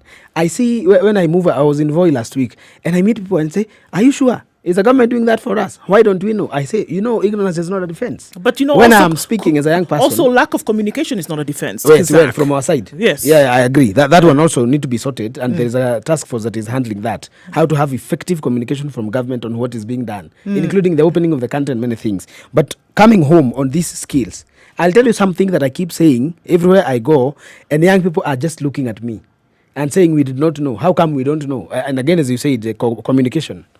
I tell them, in the plan which is grand of skilling every youth who has an interest, the president has 3 things. And this is what I would think is very important this morning for me to say on radio. The first thing, coming at the backdrop that the president wants to skill every young person who wish to be skilled, is creation of technical training institutes in every constituency. That is a plan from 2017 re-election agenda. 290 constituencies will have 290 technical training institute for themselves. Every constituency will have one. How many do we have currently? And today, I'll give you the number that we have. Is it now today, 15th of It is July? 290 new, 290, new, completely new. irrespective of what they had existing. Yes, new. Or if they are good that existed but ran down, upgrade them and put equipments in them. We have 2 Let me years tell to you. go. Uh-huh. Yeah, but we have. I'll tell you the number. You'll be surprised. We are not talking about we want 290. That was 2017. This is the language of 2017. Okay. We must have 290 by 2022. Okay. Out of these 290, each must be equipped with high-tech machines, and those machines are already here. Those that have been skilled, rather equipped. Let me put the numbers today. We have 187 operational, equipped and staffed with young people and trainers today, scattered across the country. Of the remaining 103, 67 are supposed to be commissioned before the end of this year. And commissioning means go and give them a letter of operation. By the way, all the machines, these high-tech machines, have been put into those 67 because it is a matter of, cracks, contractor is get out of sight, just let have students come in. Many of them would have admitted students in September. What is machines? High-tech machines. It means, it depends on what every technical training has been targeted for. If there is automotive, we are giving them high-tech machines for automotive training. Can I ask a question? Please. Are you mirroring this training with the needs and the demands that we have in the country? Yes, exactly. Before, people were training automotive with a carburetor machine. An engine of carburetor, you're training young people to do automotive engineering, or rather mechanic, using a carburetor. That is not the need of the market, as he's asking. We have brought machines that reflect industrial linkage knowledge. What does the industry require? They are the one actually who gave us the concept. They say if you want us to employ young people after they have come, or if you want them to feel relevant in the job market, train them on this catalog, get these machines and put them in their technical training, and bring out the trainers to get this kind of knowledge, so that when they come to us, they are ready to take off. If you say you are a trained hotelier, do you know the knowledge of hospitality? And how is it evolving over time? Because this is some of the things that keep getting out. What is truly tragic is that the polytechnics used to do precisely that before they were allowed to be run down, or before they were converted into universities. Yes. Had they even been converted into just purely technical universities, Exactly. where the emphasis, Yeah. this problem wouldn't be what we are saying it is. But somehow we seem to have preferred to actually sacrifice. Well, we took prestige and put it before pragmatism. Yep. Exactly. And the pragmatism is the reality of our time. Yes. We can't grow an economy. This is what we are seeing now. Yeah, we can't grow. I think going so back so to let me the question- finish. Let me just finish there and say the 67 by the end of this year will be fully operational. That one is 187, 63. It's about 240 something. The remaining 40 or 30 have unique problems because they have picked up, but there seems to be problems with the communities, because we wanted to team up with the communities so that we can train their young people, their children, on what is relevant first in their area. What is the problem with the community? Because some say our clan cannot give out this land for building a TTI. Then we say land belongs to county government. And when county governments start, by the way, this country has serious issues of politics and clan in other areas. The more you get out of Nairobi, in other areas, there's a problem. So that even if you build it, they will say their children cannot come there because they are never consulted. These are problems we are sorting. In schools, even with the clinics. Yeah, hospitals, exactly. Hospital facilities. So basically, but we are sorting accessing it. land to build this is an issue. No, we have land, Okay. but we are saying because land again is held in the custody of county governments, interest of the people. Yep. We had identified these things before. That was actually in 2016 when the mapping was being done, and the issues have been solved one by one. We solved others in Kilifi last week. We are going to solve others in Wajir next week. I'm going there, so that we have issues to agree. This is our future. It's the future of our children. Let's stop who is which clan and the ABCD. Put our children into this institution. Let them go out there and become competitive because the world is opening up. So If one it of is the about three, ICT, one of the three things that Zaki was saying, the president was saying, is that have the 290 technical training. Yes. Second, and equip them. That is equip one. them. The second one is that accessing technical education, that is skilling, is very expensive. When the president came in, it was an average of 105,000 every year. But that money is too much. Even a student at the university pays cheaper. I mean, it's hugely subsidized through capitation program. So he formed a quick committee that rationalized the amount of money that a student should pay every year. And the amount that was agreed on was 56,400 shillings. But then he asked them, I would say us if I was there, but them, this 56,000 is not Ajo. What did you say? Pinky Ponky when I came in. I heard you mention, and I think I laughed at that one. He said it's not possible. Many families cannot raise 56,000 shillings to take their children a year. So what he did, he tasked the treasury to put automatic capitation of 30,000 shillings for every student joining TVET. 30 out of 56.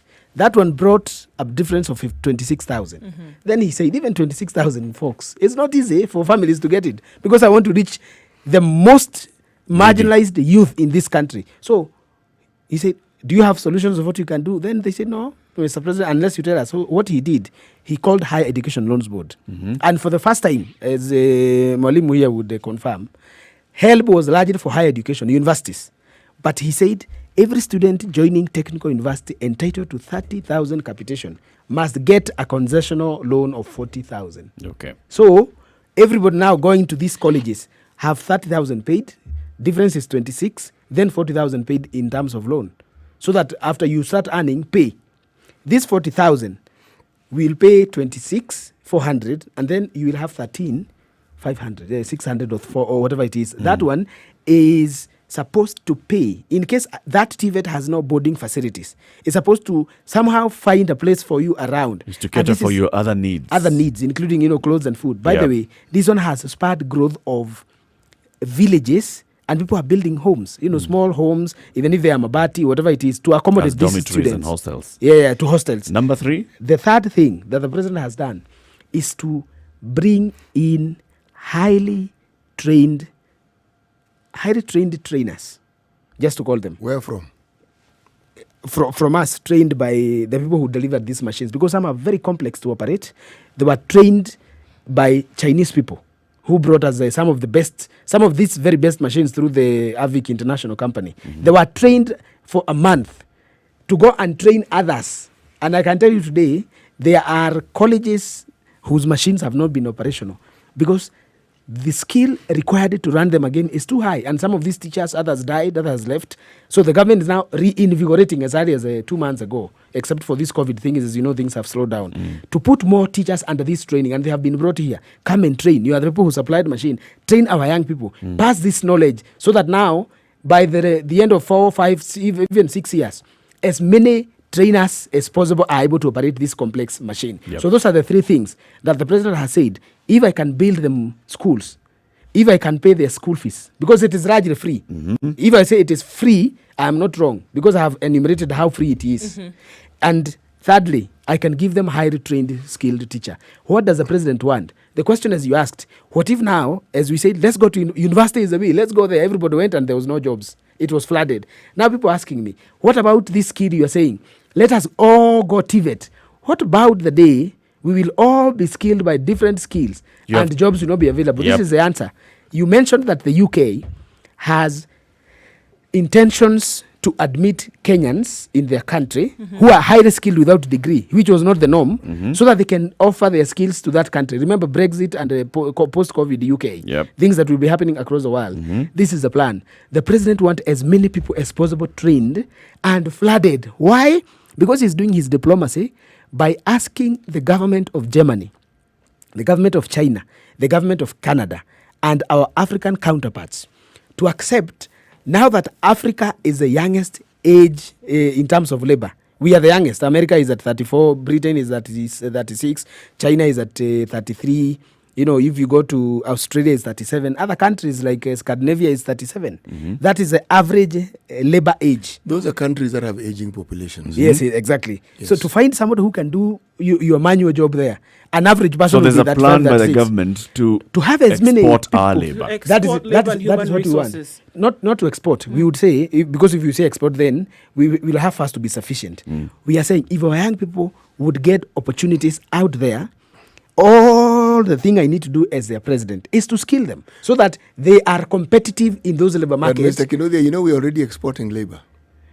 Skilled or unskilled? Skilled in academia. In academia. Because if it's a discussion we've had here, but I wanted to ask you a question. Please. The German government wanted to build us a technical university. What became of it? Well, that's a good question. I'll answer immediately and say, in March, towards the end of March, the president and his counterpart in Germany, the president of Germany, came to Kenya. We received him, took him to Kiambu Institute of Science Technology, handed over the site for them to build University of Applied Sciences. This is a technical university in our tongue, but it's called University of Applied Sciences. And they are putting a 5 billion university in Kist, where they will train young people on the skill they use, automotive especially. By the way, the one they have set out is mechatronics and automotive. From Germany's skill to be brought here. And they have started. By the way, the problem was the land. What have they done in starting? Yeah, they are finalizing on awarding the contract, and they say they are going to do it themselves. So all the necessary workings of the paper that they need is almost complete. And I should be meeting their envoy to find out more on that. But we handed over the site. We broke. When do you hope to break ground? The ground will be broken before the end of the year. Well, that was the case before COVID. We will have to see whether they have revised. But the president came, gave the blessing and left. And by the way, at the same time, because today is your World Youth Skill Day, we had three presidents in the same institution. Our president, the president of Germany, and then the president of World Skill International. There is a UN of a kind called WSI, World Skill International. What does he do? These people are the one who mobilize the skills and the skilling institution and knowledges available across the world. What does the UN do? The very role that the UN does is the same role in terms of skills that WSI mobilizes people, resources, mobilizes the sports about skilling and policy formulation at the global level. So, by the way, it has only 83 countries on board, and it is recruiting more. Kenya was admitted this year. And we're just finishing the paper. How the benefits to accrue once we join WSI, and I'm saying this because our listeners would find it complex to understand perhaps. I'm saying whatever benefits Kenya accrue being a member of United Nations is somehow the same as we would accrue joining WSI. Yeah, on what they offer. No, not UN is a complex organization, but WSI is more focused on mobilizing resources around skills and skilling of the young people in the world. Kenya had very many institutes of technology or advanced technology. Yes. What criteria did they use in choosing Kiambu? First of all, they wanted land, enough land, which was not possible out of town in that size. Those Institute of Advanced Technology, Institute of Technology outside, they had many. Actually, they had mapped Thika. They wanted Thika, they wanted Kiambu, they wanted Nyanza, that is Kisumu, and they wanted somewhere else. But they settled on Kiambu. But the land was not ready, as it was owned by trustees, and there were issues. Actually, we took a whole year to negotiate land out of trustees to be used for common purpose of this Germany. And that is how they said, well, as you would know, the embassy in Germany here also is run somehow by some of us, except the high positions of first secretaries. And these are the people who advise them. We do not need to go out of town because of movement, many things. Details may not be, available. Many factors to be considered. Yeah. It was largely their choice. We'll be coming to the end of the conversation soon, and we wouldn't like you to go without us delving into the issue of COVID and education. Yes. So, and you say you're among the technical team that advised the CS that the best thing for us to do right now is lose a year of education and training, and just advise that colleges are going to resume later this year. Yes. You have seen the backlash, and you're hearing the conversations that are coming from other education experts, from people who also run institutions of education, and from parents. And they're saying, look, this is going to have a huge impact on the development of our children. What do you respond? I would say, first of all the tertiary institutions, that is including Technical Training Institute, polytechnics, and universities, have been allowed to open phasedly. That is phased reopening, as from 1st September. Yep. The assumption is that they are adults, and therefore they can maintain the Ministry of Health protocols and keep them. That is sanitize, close your, mask your face, rather your nose and your mouth, and maintain social distance. For adults, it is easy to maintain that. For children, it is not. However, why we say tertiary institutions must open is based on the fact that their curricula is not uniform, as opposed to basic education. From pre-primary to class, or rather to Form 4, we have a uniform curriculum. What do we call it? The KICD. No. Calendar. Let's call it school calendar. The school calendar is regulated by the ministry from pre-primary all the way to Form 4. And what affects a school in Mombasa affects a school in Moyale, affects a school in Machakos, affects a school in Kilifi, because it is a uniform calendar. But for a university, every university through their council and senate runs its own program, runs their own calendar, timings, and therefore, if you can face the number of students who can come at a certain time to begin or to complete their year, then that is okay. Bring them as guided by the protocols of health. So, if universities begin their year in July, another university in May, another university in January, another one in October, like my alma mater used to begin in October. If you can put a program that can bring people phasedly, if that is for the year, if that is first year, if that is a admission team, if that is the year exams, just make something that will say social physical distancing. 2, we'll say we have enough hostels, but for a certain number. So this is the only number that can come back, and therefore that year is only that we are bringing in. So uniform, non-uniform school calendar helped us a lot in determining why we can reopen tertiary institution. For basic education, I want to say the first thing that governments are tasked to do all over is the prevention of loss of life and property. And that is why governments exist, to protect property of the people and to protect the lives of the people. Okay. For the children, we said, it is a nightmare today to imagine our school infrastructure from pre-primary to Form 4 can maintain social physical distancing. It is not possible. Our classes cannot have 25 students and still maintain not half, even a quarter of our children cannot come back. Okay. Because we have 16 million school-going children. All those arguments, we've heard them. But now the counter argument is education does not have to be physical. Yes. We have seen other countries and other jurisdictions where students are still learning, but they're learning from home. Yes. There's also the argument that you could have allowed certain classes, standard 8 and the form 4s, to go to school and continue learning. You're only dealing with about 1.8 million or close to that number of students. Why wasn't that considered? By the way, let me first answer and say, when people say other jurisdictions have continued dispensing knowledge virtually, it is not informed on the truth.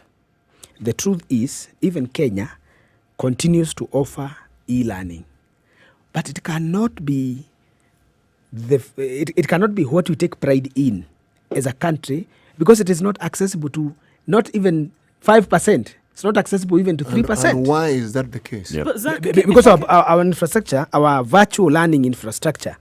Again, why is that the case? Over time, and let me say, even in those jurisdictions that we say that are advanced, this one was never anticipated anywhere. Okay, so now that we see things that are like this that are happening, Yes. suffice to say that it would be absolutely necessary. I mean, I think, the time is far gone, but it's not too late. In terms of interventions, and we're not saying that in the event that a pandemic would happen, another one would happen. But just because of the natural trajectory of things, in terms of evolution, in terms of innovation and creation, aren't these things that we should be looking at? Exactly. Now going forward, that is it. And not just in school. Let me tell you, Ndu, today, if you are building a home, we focused more on libraries. If you have a good home, you would say, I want a library in the house. In the coming days, we will not be talking about libraries as much, while we will not destroy them, but we'll be talking of a smart room. A smart room where Eric can call me from home with a full internet, accessibility and cameras in my house. Because now the world has now gone to that direction. As far as governments are concerned, This is a long conversation. This is a long conversation, Zach, and we'll continue with this. Let's just take a quick break, and also because KTN home audience will be taking a quick short break. Before we do that, let's talk about a KPA portal. This is the information portal called Captain Cargo, KARGO. We're looking at the processes that a vessel undergoes before it's allowed to dock at a port. Right, so the 14 days list of vessel arrivals are coming up, and so you are then very aware of what your cargo then would look like on ship, right? And so then what would happen after that, according to the portal, is that your agent would lodge what they call an impending arrival notice. So you even get that and you're aware, okay, this stuff is coming in. And then you get the details and they're automatically mapped. The vessel confirms via radio telephone to the vessel and then now to the port that the KPA, what they call the harbour master. The harbour master then is aware that this stuff is actually coming, it's on its way, and the KPA pilot boards the vessel for safe navigation to the allocated berth in the harbour. Now, all of this information, again, you can see how it's all working out, and you can actually track and trace based on what you're seeing here, how that would actually play out. And it's all right there. Keep it right here. This is the Situation Room, Kenya's biggest conversation. Taking a quick break on KTN Home and also a quick break on Spice FM. We continue our conversation with Zach Kinodia, the CAS for Education.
So, Zach, as we come to the conclusion of this classic soul, R&B, It's about, smooth jazz, the neo soul, and nostalgic ballads. You're listening to Spice FM. What that the government has been doing to address the need that we currently have. Mature, intelligent talk every morning. Spice up yourself. But what else could be done? Suppose we are not able to open Mornings done right. 94.4 Spice FM, Nairobi. Opened in September, had we also not been warned by Minister of Health, that this is a month of peak. This is a month that the pandemic will be at the peak in our region, especially in the tropics, and therefore exposing children at the peak time would be a disastrous risk that you cannot take. Peak time? What did they say? How did they explain this? Why this season and not any other? I will say I will not say why they said it, but I think their matrix and their modeling and all. They said it is a peak. You know why I'm asking this question is because some of this modeling has been proven to be almost null and void. Continuously. You are told this is going to happen, it doesn't. Or when it happens, it doesn't happen at the time it was said. But nonetheless, please continue. Yeah, I would say, and perhaps looking at what is happening, maybe you could trust them. Looking at how the numbers are now rising coming. now. Especially yesterday, we don't know what today will be. But mass testing obviously was supposed to bring data up. I would say what we need to do and what we are doing, because I was discussing yesterday with my PS about it, and I was asking him, suppose COVID goes nowhere by January, what are you going to tell the country? Yep. And then this was a question that we are brainstorming and said, all we need to do is to ensure that every school in this country, we have about 43,000 schools, has flowing clean water for sanitization. 2, we will have to invest on this garment. We will have to, and on face masks. Face mask, and make it a mandatory, garment to wear for children. Like the uniform. Like the way uniform was made an issue. Number we have 3. to make it an issue. And the third one, we will have to ensure that we cancel all the risk areas that can accelerate this disease, including co-curricular activities. Okay. So that they are not playing. That would be the hardest thing. No play, no drama, no music, nothing except. Once children go to learning, you leave and go home. 2, those who are boarding, you are under strict measure to ensure that you do not flout all these things that have been kept. But we hope, Eric, as I finish, that this pandemic will either have entered into population so that we just treat it as we treat common cold, or we'll have gotten a vaccine and medicine to ensure that this one is not stopping our country, is not stopping our economy, is not stopping our way of living, it's not disrupting our social life, and much of it, our economy. Finally, I want to wish all the young people who are doing skilled courses all over the country a very bright and beautiful day today as we reflect on the place of the skills and the resilience of a young person. Get somewhere and do a skill because you are paying for you young people. Get to these colleges, register, we'll pay for you, get a skill. Even one year plumbing, go and start doing the barua. And start somewhere and make your life something out of nothing. If you live in a self-putting tent, nobody's going to help you. Rise up. Thank you very much. Spice up your life. We'll invite you again so we can have this conversation at length. As He's the CAS for Education. Good morning. It's now 8 o'clock. Have a good day, Zach. Thank you very much. All right. And have a good day.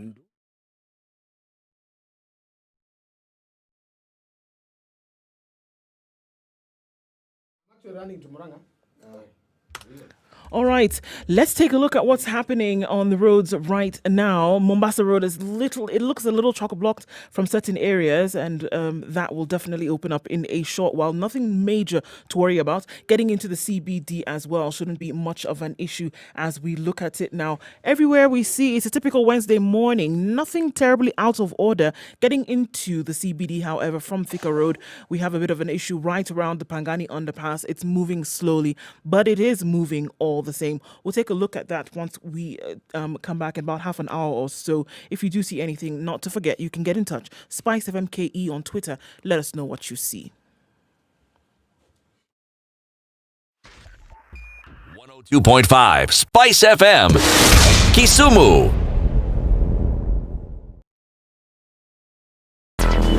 Traffic.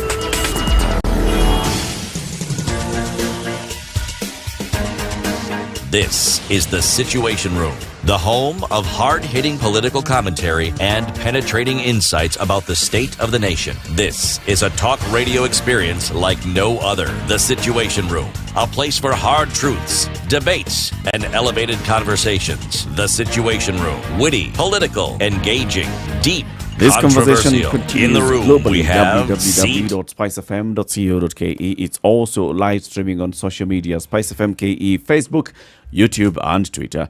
We are on terrestrial 94.4 Nairobi, Mombasa 87.9, Kisumu 102.5, Nakuru 96.0, 96.7 in Eldoret, in Nyeri 90.9, Malindi 97.7 countrywide, and also now for the next 1 hour as well, we are still on KTN Home.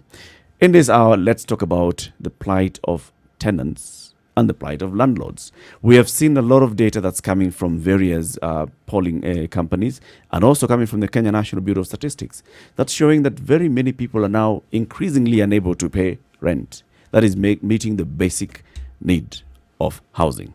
Very many people are unable to pay rent, and the numbers keep increasing. The number that were unable to pay rent in May was higher than the number of people who were unable to pay rent in April. And many of the tenants are saying, well, we try talking to our landlords, and our landlords are just telling us, look, there's no reprieve that I can offer. There are few landlords who've given reprieve to their tenants, but many have not passed on any reprieve to their tenants. Landlords as well have been complaining and saying, we also would like some sort of reprieve. And in terms of, we have loans to pay, we've got taxes to pay, and all that. So let's have that conversation.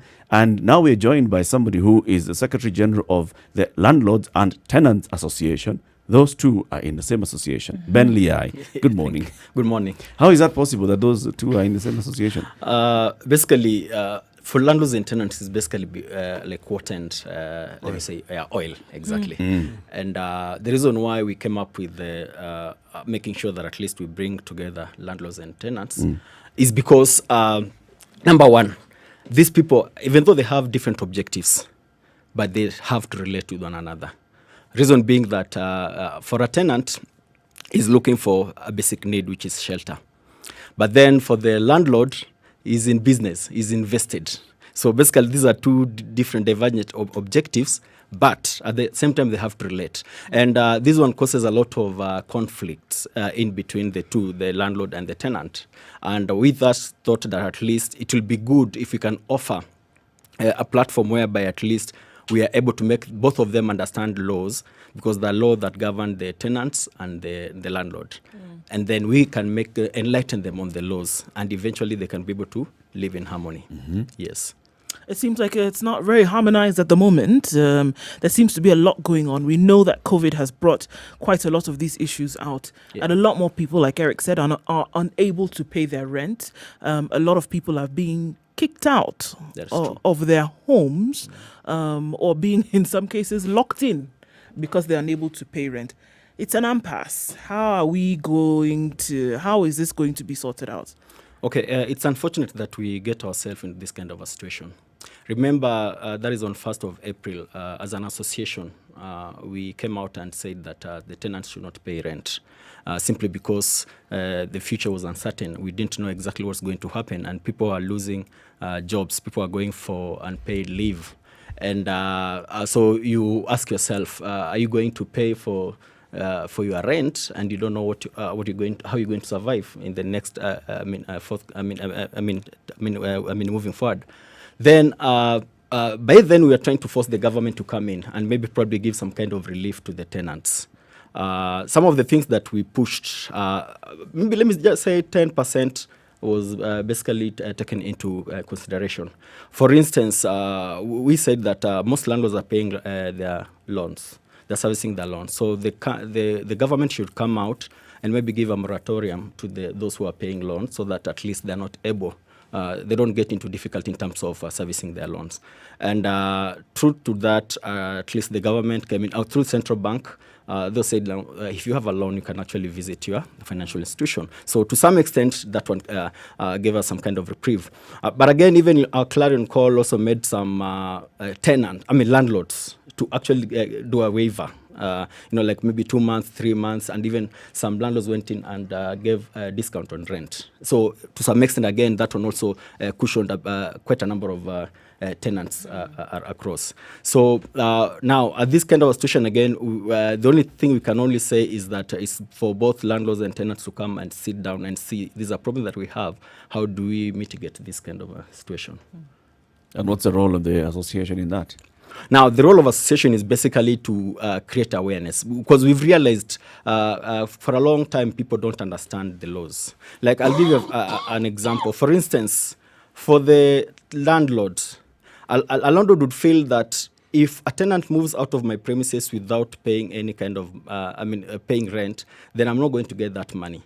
So you find that they come up with some stringent measures that would actually make the whole thing look like there's no decorum in terms of the relationship. So they use through the agents they'll use some kind of force, and we've even had some landlords using goons maybe to evict tenants out of there. There was a houses. case reported in Nakuru just the other day, was it Monday? Yeah. About a woman and her child who were welded into the house. You're locked in.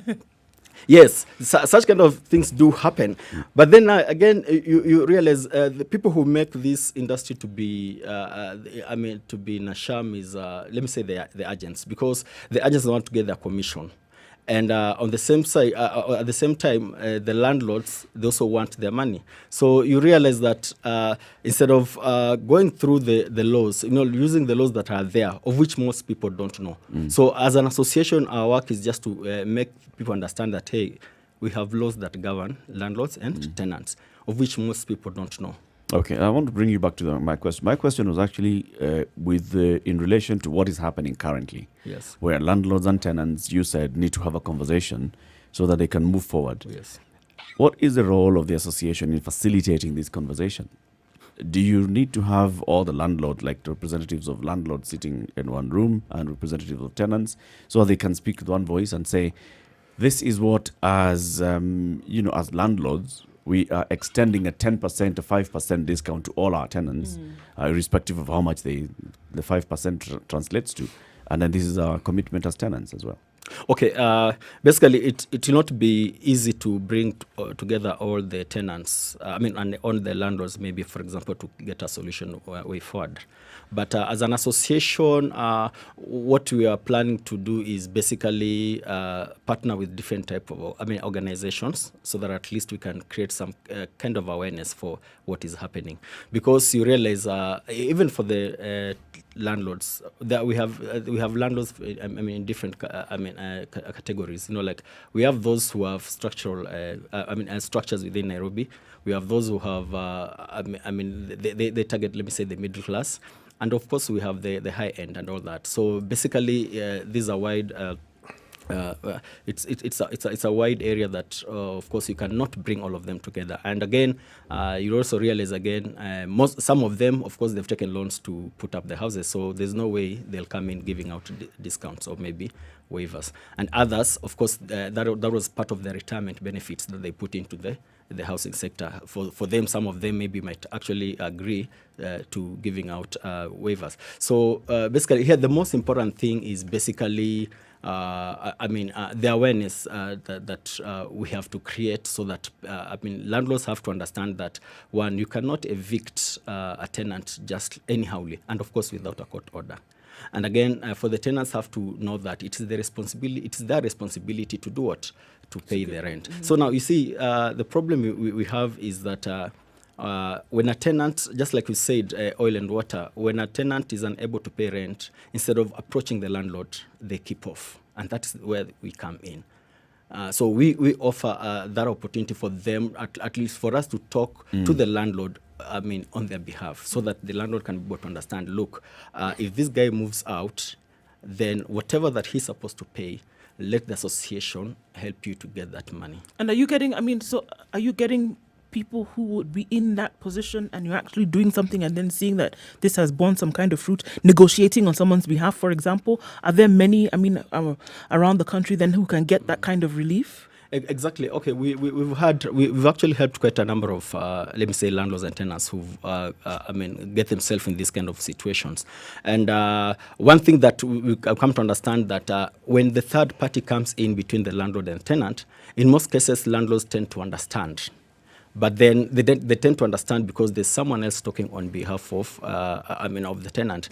But in a situation whereby both of them are supposed to talk, then that's where we get conflicts coming in. But majority of the landlords, they definitely they listen. And again, that's why you see, like, the only thing that the government came out to do was to request the landlords to dialogue. Because to some extent, in some areas, it has actually worked. It's only a few areas whereby we have maybe rogue agents and landlords who've they go against the will, and of course they want to do take law, maybe, let me say, in their hands. Really, what is the structural organization of this association in terms of membership and the cross-section of your membership? How many landlords do you have as members? How many tenants do you have as members? How are they organized? What is the organization in terms of leadership? How does it look like? And what's the representation of each of these? Okay, basically, the association, it's registered under the Societies Act, whereby the leadership is actually, it just takes the normal structure of the chairman, Secretary General, and other officials within a society, just as stipulated in Act 108. But then when it comes to members in terms of landlords and and tenants across the country, we're talking of about 16,000 at the moment, 16,000 tenants and about 10,000 landlords. Those are the ones that we have in our data. And basically, more in terms of structural communication and all that, we basically do, let me say, through mails and phones and all that, to pass over the message and get to understand what happened. Like, for instance, when we got ourselves into the COVID-19 situation, it's actually the tenants who forced us, like, hey, what are you guys doing now? We get ourselves in this kind of a situation. So are you going to do something? Are you going to come out and maybe probably protect us? Because now, look, we're going for unpaid leave and we don't know exactly what to do. Can you talk to the landlords so that they can be able to do something? But then we decided to come out, first of all, and give a solution that should basically, actually, to some extent, come from the government also. But now the government kept off. How did you arrive at this solution? So I'm looking at this, what you've said, 16,000 tenants are your members, 10,000 landlords are your members, and we've gotten into COVID from 13th of March. We have COVID. By the end of April, we already had people who had lost their incomes and were not able to pay. And tenants are already reaching out to you and saying, we'd like some solution. Did you have a meeting? Did you bring a meeting of the leadership? And is the leadership well representative of these particular two organizations, two groupings of people? Basically, we didn't have a meeting, that one I may say, because again, at the end of the day, the objective of the association is just to make sure that its members are well represented and covered.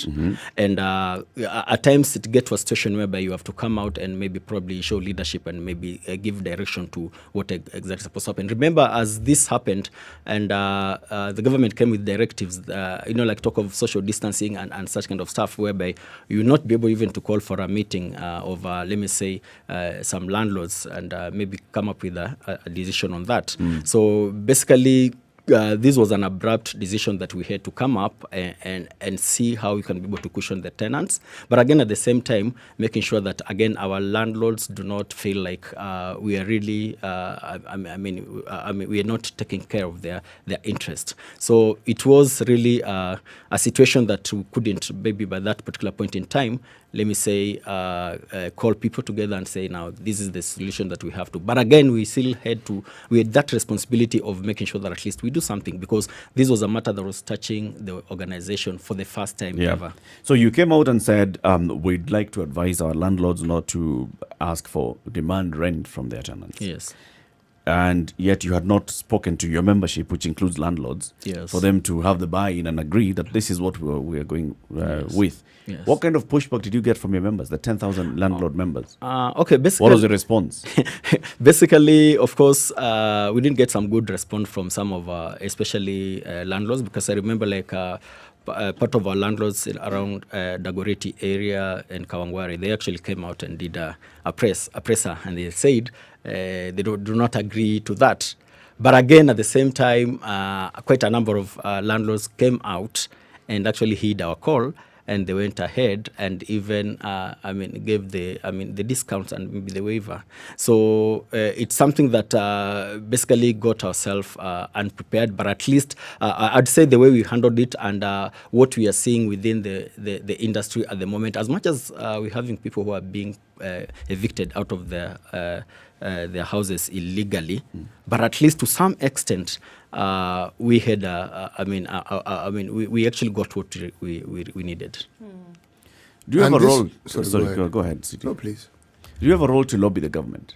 Exactly. Now, this is another situation. Now, basically, the tenancy, when it comes to, let me say, matters to do with tenancy in the country, I think we are far much behind compared to other countries, maybe in Europe and all that, because it's only here that, let me say, a tenant will not even give you back your deposit, for instance. The landlord. Yes, the landlord. And again, at the same time, people do not understand the laws. You know, we have the laws that govern the tenants, Cap 296, and of course the ones, and of course for business also 301. And all these laws, they give us a guideline on how we are supposed to operate. Now, unfortunately, people in the industry do not understand that. Even some agents, they do not understand that we have laws that, of course, govern the operation. For instance, when you go to the Ministry of Housing, we have a department that is supposed to register all the agents, but only 10% have registered, which means the rest of 90%, they just... Let me just stop you here, Ben, because I think you're still going back into what the dream of the association was, and we are asking practical questions. Yeah, Yes. we have people who are unable to pay rent. We have people who are not getting an income as landlords. And you have an association, and this association has come out to say that we represent landlords and tenants. My question was, have you had any meeting with government to lobby on behalf of your members that we'd like this kind of support? Okay, in terms of lobbying, the first time when we came out on this particular issue, remember, Senator Sakaja took up the mantle, and because he came up with a bill that was supposed to basically somehow cushion the tenants. But you see, that bill never saw the end of the day, because that was part of it. Because we actually met him and we said, now we have a solution. And I think the only solution that we have is that before the COVID-19 bill comes into an act, at least they should consider the tenants and the landlords. And for sure, the issue of landlords and tenants was part of what was supposed to be discussed. But unfortunately, it never saw the end of the day. Now, the only other part that we are left with is basically, let me say, to continue lobbying now, maybe probably through our members, and maybe How having that exactly unity of do you purpose. lobby? Yeah. Now, of course, now moving forward, despite the directives that we have at the moment in terms of now people cannot be able to meet and all that, so it becomes But really lobbying a problem. doesn't necessarily require you to meet.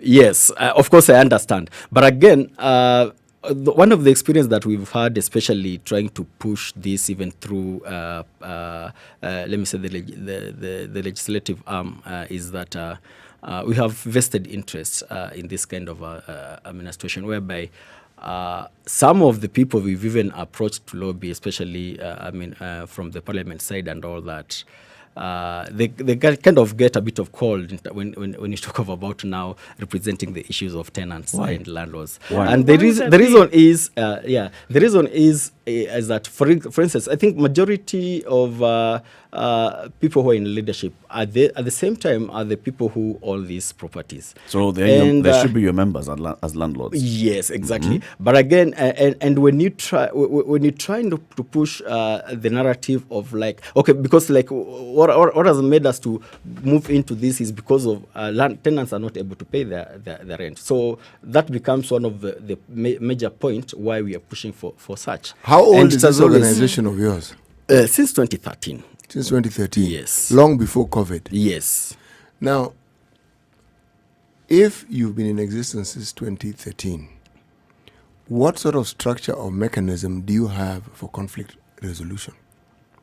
Okay, within our organization, we have what we call ADR, Alternative Dispute Resolution. With ADR, at least you're able to get justice within a very short period of time. And what we've been looking at is for the tenants, for the landlords who are members, we encourage them that within their lease that we should have a clause on ADR, because again, when tenants and landlords get themselves in this kind of a situation, then it becomes difficult even for them to rely on the lease as a way of coming up with a solution to that. So basically, ADR becomes in, okay, let me say, and of course, mediation at the same time, because just as I've said before, the issue that we've had within our sector is because, of course, people don't understand the law. Mm-hmm. But is that not part of your function to ensure that they understand the law? I mean, if I live and my living in someone's house is governed by certain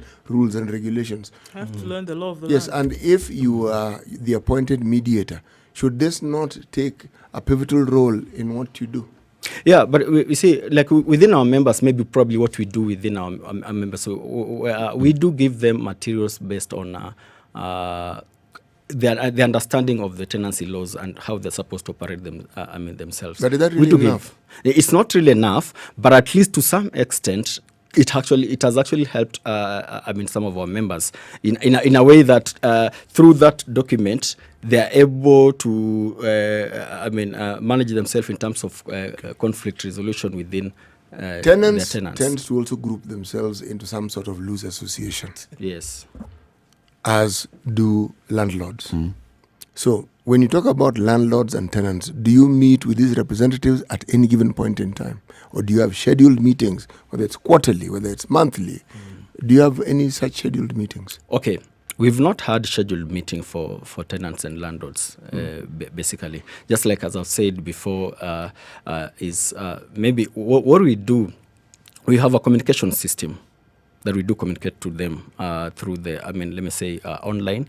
And of course, we get to have most of our issues or maybe resolutions sorted out within such kind of parameters. But, and again, I always say, like, for every person who is a tenant or a landlord is our member.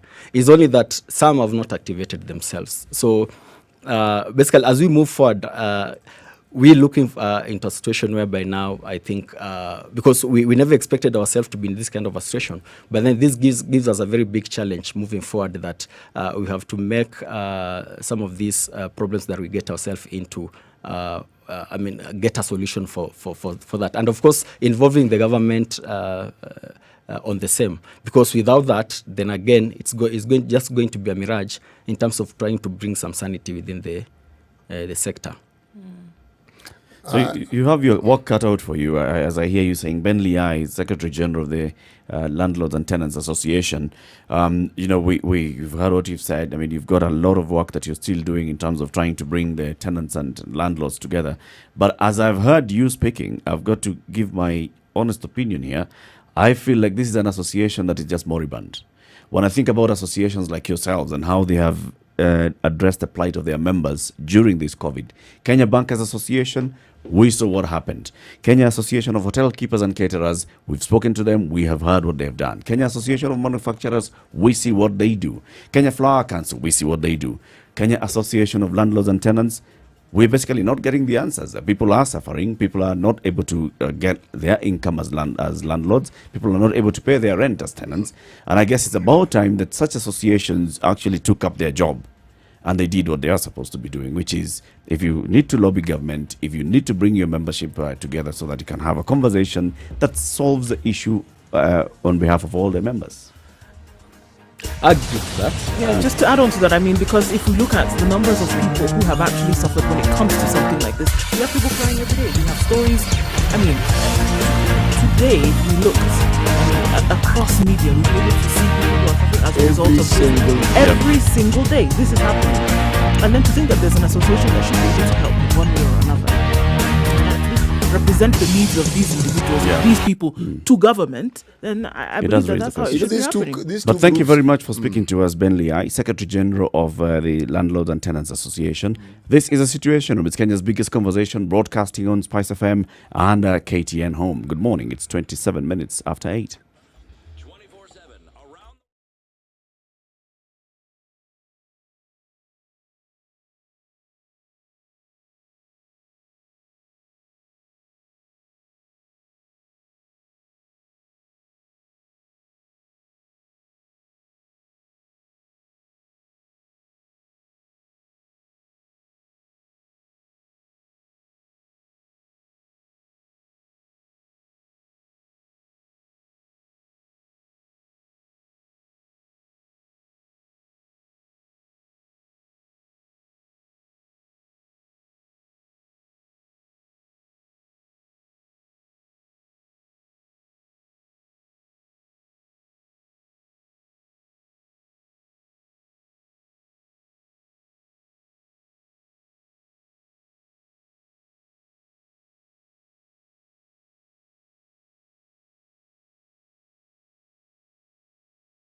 All right, let's look at Nairobi, where cloudy conditions are going to take over the day, more or less. Highs of 24 and lows of 17. It will be overcast for most parts of today. Then taking a look into Nakuru, highs of 24 and lows of 17, and we will see cloudy conditions as well. Likely to be a showery day in Nyeri. Highs of 24 and lows of 14. Eldoret is mostly cloudy, highs of 19 and lows of 12 with thunderstorms in the afternoon. Kisumu, 26 the high and lows of 18 with showers expected later on in the day. Kakamega, highs of 23 and lows of 15. It'll be a wet afternoon there. Taking a look then into Malindi, 28 the high and lows of 24. And in Mombasa, highs of 29 and lows of 24 with partly cloudy conditions through most parts of the day. Kampala, 25 degrees the high, lows of 18, mostly cloudy conditions, rain coming in parts of the afternoon. In Dar es Salaam, highs of 30 and lows of 23 with partly cloudy conditions. Joburg, still quite chilly, -2 is what is being recorded now, highs of 14 and lows of -1. 24 degrees in Lagos, and we will see partly cloudy conditions for most of the day with highs of 28 and lows of 23.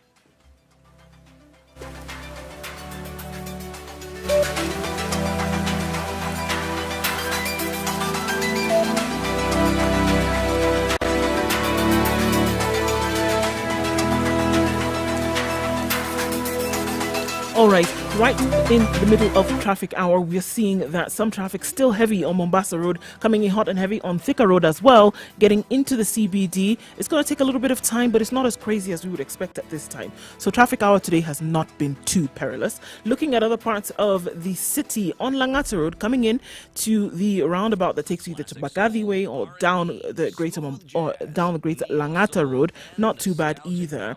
Ngong Road, getting to the city mortuary roundabout, and then either to Valley Road or down Ngong Road into the CBD also is looking good. I don't think we have too much of drama this morning. We'll let you know what it looks like in a short while. You also too let us know what you see. Spice FM KE on Twitter.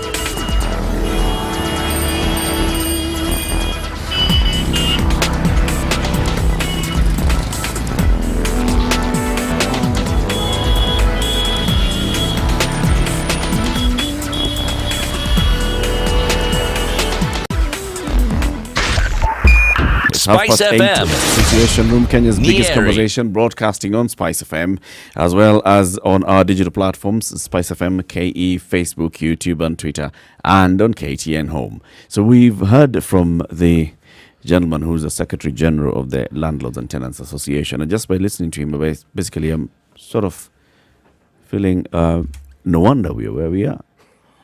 Right. Well, it would seem that then it's no surprise then that there is no cushioning for people who have lost their livelihoods, who are out of a job, who are on forced leave, and then are then thrown out of their homes. There's no way for them to go to. There's no buttress. There's nothing in terms of a cushion for them to say, all right, this is where I would go in case somebody was to help me out. Everybody else, Eric has listed them on his 10 fingers of the different people who went to government asking for some kind of relief or reprieve. And you're such a polite person. Oh, okay. I thought you were saying, okay, I'll take it. Thanks. No, you're really polite. I mean, when you claim to be an association whose main function is that of an arbiter or an arbitrator, and there is no evidence whatsoever of even you communicating to other party effectively so that this communication or this arbitration that you purport to actually represent takes place. You see, when you talk about lobbying, it's not calling a Harambe or a Kamkunji. There are people within government who are responsible for certain things. Yep. You find a way of ensuring that such people are communicated to. Tenants have their association. Landlords have their associations. And within estates. So, how difficult can it be to actually get to find out who these groupings are and how to communicate with them? The residents' associations, because there are very many residents' associations around the country. They are. And they they even have an umbrella body. Yes. The Kenya Association of Residents Associations. Yes. And they're the ones who talk to their fellow tenants. Which brings me still to the issue, no wonder we're where we are. Yeah. Because none of them, not even Kara, speaks about the issues that are affecting their members. No. The associations, you could say that maybe Kara and the neighborhood associations look at everything else, the plight, the social plight, the security. But when it comes to issues of, financial distress, this is where some of these associations should now be emerging and coming out and taking leadership and saying we've got to play an advocacy role. When you don't see associations playing an advocacy role, you wonder, so why form them in the first place? What's the point of going to institute an association and all you'll do is come out and speak on behalf of yourself because you've not even consulted your membership to come up with a common position and say, this is the position we want to take? So my mind still goes back to the easily thousands of people who have been thrown out or who face the risk of being thrown out over the next couple of months by virtue of the fact that they're no longer able to pay moving forward, or they're not able to cover their arrears. And I go to them right now because things, as usual, are going to get worse before they get better. Those who've been thrown out don't know what they're going to do. Those who may be on their last penny then don't know what they're going to do moving forward in terms of paying rent. A relief for this group of people has not been sought. It has not been sought. The only relief that we're looking at is maybe if you were paying a loan, if you're paying a mortgage of some sort, which then again we're looking at a very minute percentage of the general population. Maybe they get some reprieve because then maybe you don't have to pay your loan right now. You can look at it and doing that later. But then we're looking at a very dire situation in terms of what is going to happen to people. Where will they go? Shack up with relatives, board with a few people now for the foreseeable future. But that's what we're going to be looking at. And we're going to have to accept that. Save people going up country and staying in their rural homes, we are going to see a situation where more and more people will be kicked out because there's no relief. There's no relief that has been sought for them. There's no buttress that has been made on their behalf. There's nothing that's happening in terms of that. And if we're basic human right.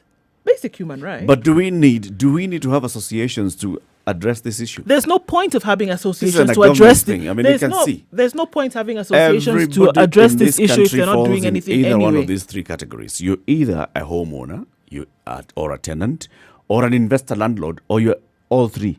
You fall somewhere within these categories. Everybody, including those in government. So this is not a conversation that really needs to have, somebody to bring the plight of landlords or tenants. It doesn't need an association. It doesn't need an association. If we're looking at now issues of lobbying towards government, if we're looking at issues of asking for relief at the feet of government, you don't need an association to do that. My friend, even people who live in establishments or in structures that are owned by government even they have an association there. There is no place where people live in groupings where you do not have a representative number of people within there. People who can go and champion their cause. But we're saying in this case, the cause is not being championed. But No. do we even need associations to speak about something as obvious as this? Actually, I am actually It's like agreeing- saying we need to have a food eaters association because people are going hungry. Eric, my point exactly, I'm saying the association is not necessary. It really isn't, because the reason The for which it was tenants put together already is not understand coming what through. they need to do. They actually do not need someone. They live there. They're the ones who have those problems. They understand.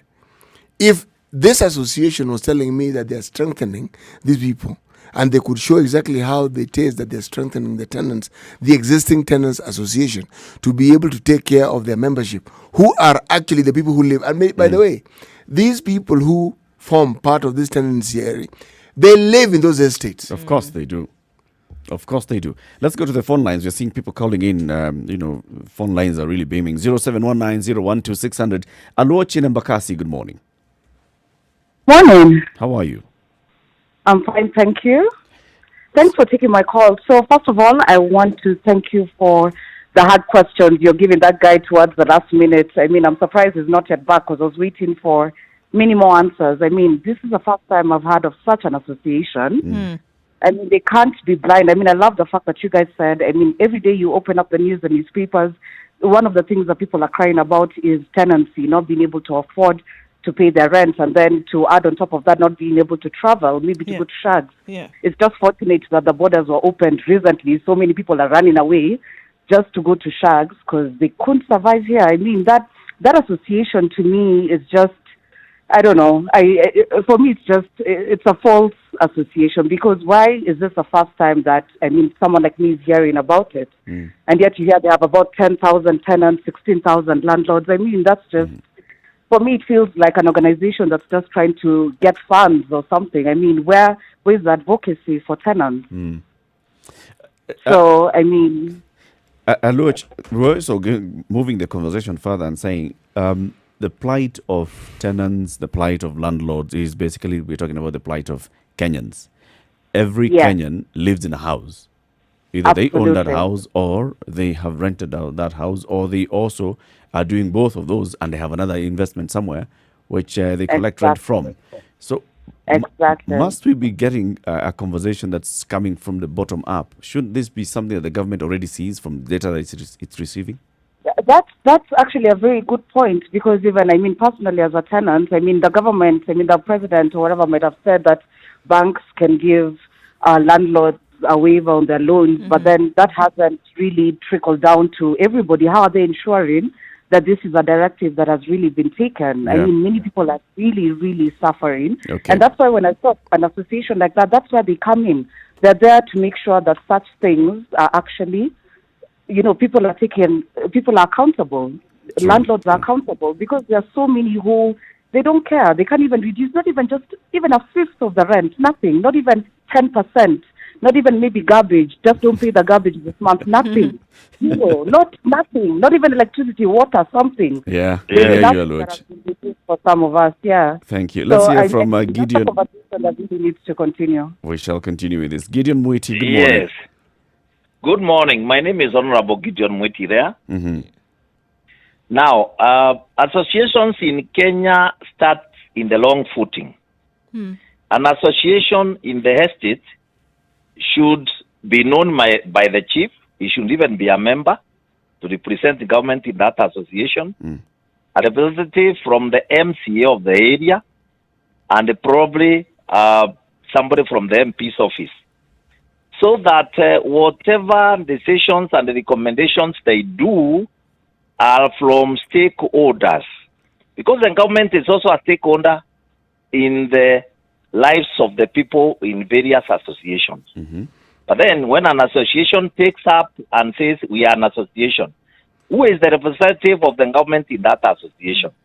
That's why we have the DOs, that's why we have the deputy county commissioners who should be involved. So that if like now they can petition the government to chip in and probably lower the rents, it is something that has been discussed and accepted where the government is represented. So you're saying that these associations can actually be in a position to lobby to government? Yes? You're saying that these associations can actually be in a position to lobby to government on behalf of the individuals that they represent? Yes, that is possible. That's why we have a chief. That's why we have a deputy county commissioner. They should be knowing what kind of associations are in various setups. So that the association is not a runaway institution, talking probably to the press, writing letters. It should be an association that can be engaged from where it is operating from, through the office of the MP, through the office of the deputy county commissioner. Then, if the matter can be taken up even to parliament, it is easy because it is documented. Yeah. Thank you very much. That's what I'm saying, sir. And thank you. This is a very nice program that you have. I've been watching it, and I'm sure it will be very informative to the communities in this country. And congratulations for coming up with this. Asante sana, Honorable Gideon Witi. The conversation continues 0719-012-600 if you'd like to join in. This is Spice FM. This show is The Situation Room. In the room, we have Eric Latif, Nduoko, and C.T. Muga. We are discussing the plight of tenants and landlords, and we have to continue putting them together. Because, yes, tenants are not able to pay rent. Landlords who depend on this rent are not able to earn a living from their properties, their investments. So what is it that needs to happen to lobby them? We've been discussing in the last a couple of minutes. We had the Secretary General of the Landlords and Tenants Association, Ben Liai, who was in the studio, and the question that we're asking him is what the role of the association is, and it didn't become very clear. Not even role, the effect. And the effect so far. Yes, because you're an association that represents landlords and tenants. Surely there must be some feather in your cap. You must say, this is what we've achieved. Since 2013. This is what we have done. We had this issue in this area, and this is what we did in terms of resolution. This is what we did in terms of arbitration. Yes, and all that. Or even awareness creation, if you actually want to say that you focused on awareness creation. Before we came in, there was this number of people who ended up in court because of not understanding their position in the tenancy agreements. But we've reduced that because we've created more awareness. We're not getting any of that. You know what is interesting? This understanding between tenants, as I said, even when it is property that is owned by the government, even if it is owned by private individuals, low end, high end, middle end, tenants have a tendency of getting together. Even if they are homeowners and they live within a gated community, they tend to have some sort of understanding among themselves. It's neighborhood. Yes. Sometimes it has to do with garbage collection. It has to do with security. But they do have some understanding among themselves. So how would we harness that then to have a unified voice that speaks on behalf of? I was rather hoping when I heard that there was this sort of association, that this association would be working with such groups. Because then, whatever you are doing is informed.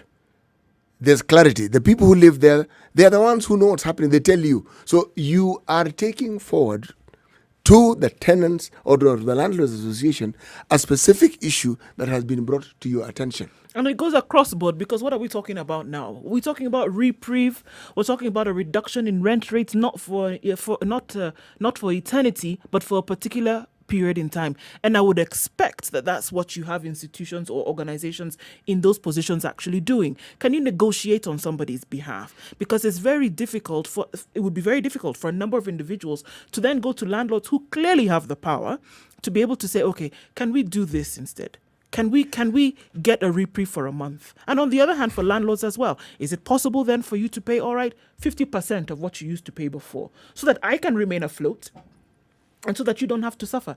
But if an association then is not carrying any of this whatsoever, then it might as well not exist. I've seen the functions of some of these associations. Pause City. Let's hear from Raymond in Langata. Good morning, Raymond. Good morning, Eric. I listened keenly to your conversation with that Secretary General. Yes. And I even doubt whether such an association exists, because first he said that they've been in existence for years. And he also again says that they have not been able to meet because of COVID. And first, the first time that I'm hearing that these associations exist, and I've not had them taking any action on landlords. First, it's like having an association of employers and workers. And then, how do you have such kind of an organization first? And for me, I doubt even such organization exists, and I think government just come in and intervene for tenants who are not able to pay for rent, and also negotiate with them about those landlords who are not able to pay loans. Such kind of an association cannot even be able to help because they have no history. I even doubt of their membership. You have very many doubts about them, Raymond. Thank you very much for calling in. 0719-012-600. That's the number to call. We're having the conversation about the plight of landlords, the plight of tenants, and the calls are coming in. This is Solomon in Mombasa. Good morning, Solomon. Good morning. Yes, my contribution will be. Yes. We have a problem in this whole business of real estate because you don't have a body that regulates. You can have as many associations that you have, but as long as there is nobody that is regulating the kind of contact, the tenants and everything, we'll have chaos. I'll give you an example. Look at the fuel industry. It's well regulated. You have prices in Mombasa, Nairobi, Nakuru, Kisumu. Yep. So you have, and the prices change every now and then. So if the landlords have such a body that regulates, because rent is different in this kind of setups, Ajia in Mombasa is all over, it's different. So they're able to regulate and have strict laws in such a way that even the government can able to put an input on it. Okay. So calling for regulation of the sector. Yeah, because you see, the associations, these associations are there to push for tenants to have to pay on time. Yep. And maybe pay the penalties. But what are the rights for the tenants? Do I get enough security, water, electricity? Yeah? Yeah, yeah. Lighting for the house. Get your point. Thank you very much, Solomon. Boniface in Ukunda. Yes, good morning. Good morning. Good morning. Thank you so much for this particular program. I enjoy watching it every day for enlightening Kenyans. Asante sana. Yes, so I have a contribution. I think it's quite an interesting discussion. And I would say thanks so much. I never knew such an association exists. The one that protects or lobbies for tenants' issues. That's the first time I'm hearing of it. So I would say as regards to COVID-19 pandemic, it has to start from the government. So the government has, first of all, to cushion the landlords, because we realize that these houses are done using probably loan facilities. So it has to start from the government, cushioning the landlords, probably lowering the interest rates and giving them some better monetary terms. And then from there, we need to have now these associations for tenants coming in now so strongly to create awareness that the government has done this and that.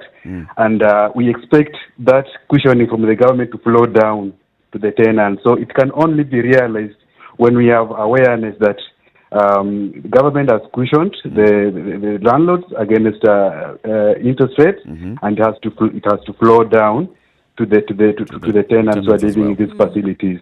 Absolutely. Thank you, Boniface. Daniel in Mombasa, good morning. Morning to you. Hi, Eric. Hi, how are you doing? I'm fine, thank you. And you? Good. Plight of tenants and landlords.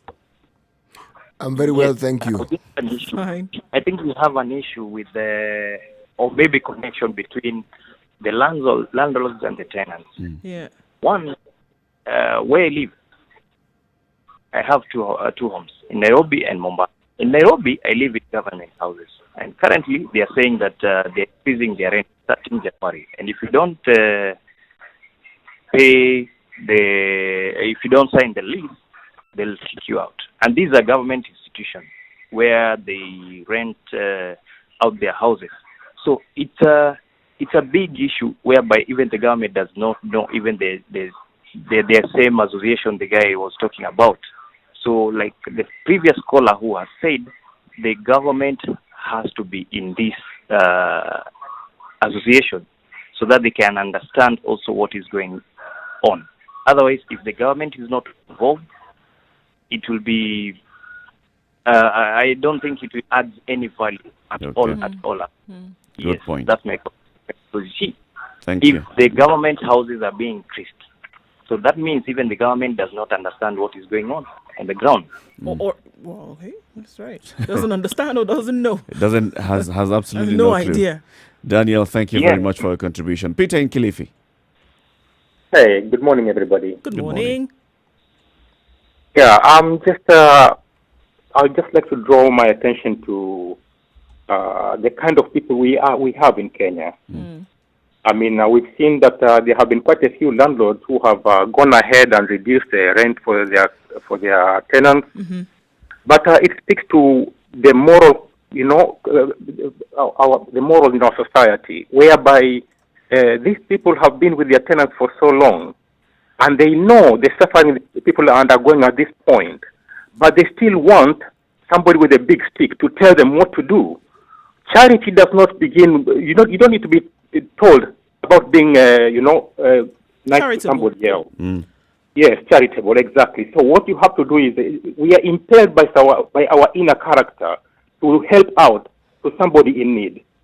The landlords we have here, I mean, it's almost as if they are inhuman, because you see, we can draw inference from some communities here in Kenya, like the Somalis or the Indians. They help each other out. They live. You don't see Somalis or Indians going around begging in town or all that, because they form a community that helps one another. Why don't we, as Kenyans, I don't need the government to tell me to help somebody who I know is in deep trouble. That is something that should come from the inner person, from the landlords themselves. Yeah. There's no need for someone to be told. I do agree that some of the behavior that we have seen from some landlords in the manner in which they've kicked people out, has been, far less than palatable. People have been locked in. Also, all manner of things have been done to people. However, if we're looking at the other side of things, a landlord who is depending upon this rent for his or her own survival, then where would that conversation go? What needs to happen? Do you take a reduction? Do you say for the next 12 months, don't? Do you take a loan? We would also look on that side of it and say, okay, so then in terms of their livelihood and sustenance, where are they supposed to get it from? Essentially, you may be putting them in a position where they're subsidizing their tenants. Yeah, exactly. Well, we know that the government has taken some measures. For example, when the government negotiated with the banks in terms of asking the banks to pass on some reprieve to the people who have borrowed from them. If you are a landlord and you have some debt with the banks, then you can also go and negotiate. So there's already that kind of conversation that should land at your doorstep somewhere. So it's about time that these organizations came out to speak. It's about time that landlords came out to also express themselves, because you see, they're being passed on as people who are just completely unscrupulous. Yes, unscrupulous. But the question you'd like to ask is, when we hear these cases, do they comprise a minority or a majority? I don't think it's a majority. Of people who are being mistreated. No, the symbiotic relationship that tenants have with their landlords is such that the landlords understand very, very clearly who is living in their homes. They understand exactly what role the tenants play in their lives and livelihoods. At 5 minutes to 9 o'clock, it's a Situation Room, Kenya's biggest conversation on Spice FM and KTN Home. We'll be saying goodbye to our viewers on KTN Home shortly. Before that, let's tell you about this portal by KPA. This is kpa.co.ke/Captain Cargo, KARGO. Right, so we know that now your equipment, or rather your cargo, is on its way, but there's certain things that need to happen, and you can find all of this on the portal. So we know that the KPA pilot, as we want to call him, and has taken all this information and has put it into the system and has made sure that it has been sent to finance for billing. And that billing comes to you as the customer. You're able to make the payment, and then what you know as your shipping agent then receives the dues and then makes the deposit. The cargo is offloaded and loaded onto the vessel and it departs for the harbor. We'll look at the final stages of this later. But again, seamless operations, and this information is available on the portal so that you can see just how things are operating. Indeed. Thank you very much to all our audience on KTN Home. Thank you for tuning in on Monday, Tuesday, and today, Wednesday. We'll catch you again next week on Monday. Thank you very much and have a good day. This is the situation room. The conversation continues. The show doesn't end until 10 o'clock. It's now 4 minutes to 9 o'clock. We're on 94.4 in Nairobi. We're in Mombasa, Kisumu, Nakuru, Eldoret, Nyeri, Malindi. You can continue watching us on www.spicefm.co.ke.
Well, yeah, the live stream continues as well on our social media handles, Spice FM KE on Facebook, YouTube, and Twitter. In the next hour, we bring the conversation back to education and what's happening in the country. Right, we're talking to Wilson Sisson this morning, and it's interesting because right off the bat, he said, look, why are we looking for options? Why are we looking for options when it was very clear what the government has said in terms of what is going to happen with students when they go back to school next year? So it should be hunkering down, buckling down, and parents looking for options for their kids. But like we said, we're going to be talking to him in the 9 o'clock hour, so we'll find out what he has to say about that. And the institution that now has been allowed to happen. Yes. And what does that mean? Okay. City, as we come to the top of the hour, what is today's proverb? The night has ears. The night has ears. Even if you think that it's because it's dark, the things you say and plan and plot are secretive. Sorry. What happens in the night will come out. It'll come to the open in due course. Okay. This is a situation room. It's Kenya's biggest conversation. Keep it right here. The next conversation is about education. We'll be speaking with the Kenya National Union of Teachers Secretary General Wilson Sossion, who is also a nominated member of Parliament. Good morning. It's now coming up to 9 o'clock.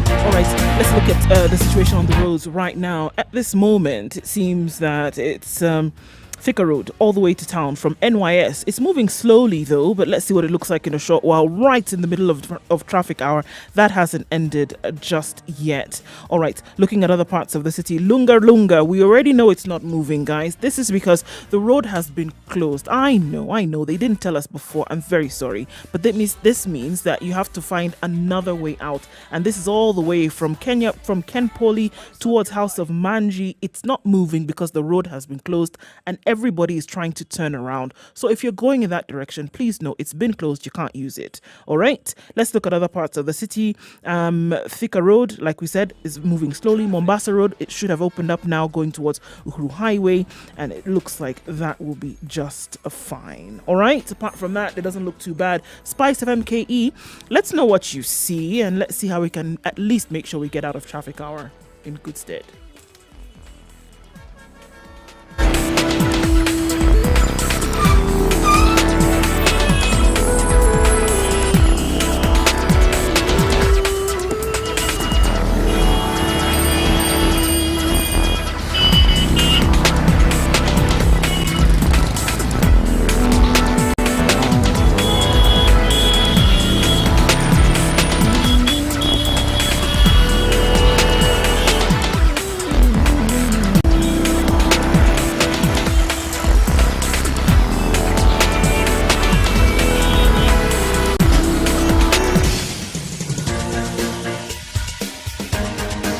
This is The Situation Room, the home of hard-hitting political commentary and penetrating insights about the state of the nation. This is a talk radio experience like no other. The Situation Room, a place for hard truths, debates, and elevated conversations. The Situation Room, witty, political, engaging, deep, controversial. In the room, we have and thank you very much for keeping it Muga, right here on Spice researcher. FM at 94.4 Nairobi, live streaming on www.spicefm.co.ke.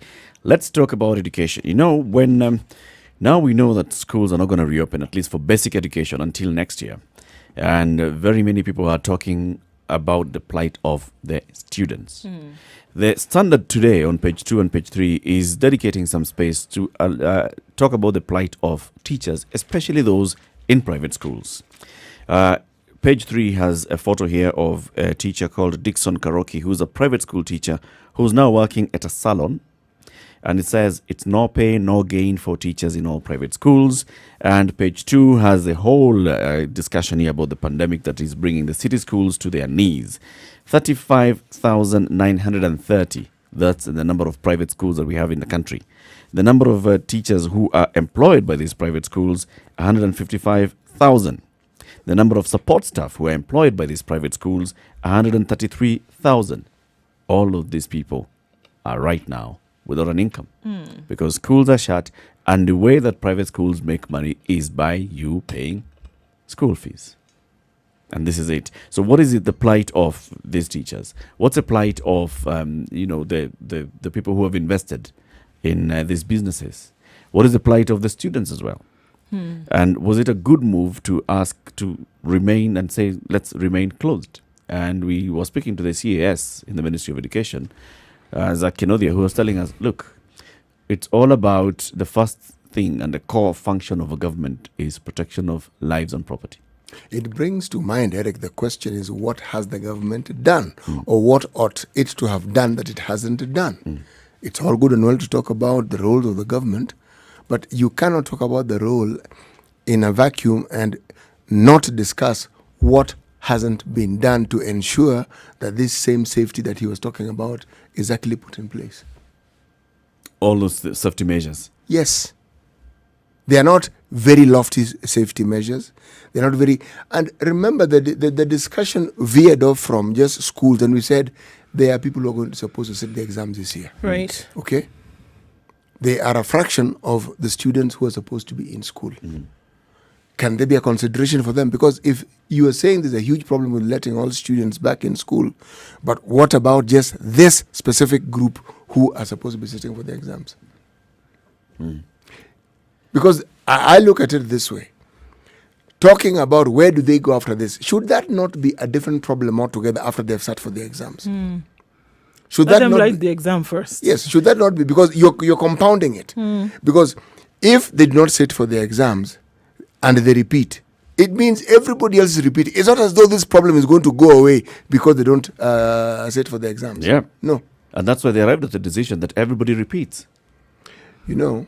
So is that a good or a bad decision? Let's bring in Wilson Sossion. He's the Secretary General of the Kenya National Union of Teachers and also a nominated Member of Parliament. Good morning, sir.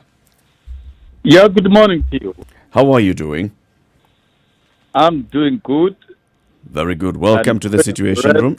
Rest of Kenyans in collectively fighting the pandemic that has disordered our livelihood. Good. Now, Wilson, you heard, of course, and you are aware of what the Ministry of Education has said, that basic education has lost a year. And yeah, and it is not only in Kenya. This is a global phenomenon. Yep. With the spread of this pandemic and with the very devastating effects, and with evidence that any crowding will lead to the spiking of the spread of the disease. Schools are potential centers of spreading of the disease, according to the reports of medical experts and global government advice not to open schools unless there is evidence that the curve has been flattened, and the scientists are very clear that a country must register 14 continuous days of substantial reduction of cases before we can rethink of resuming schools.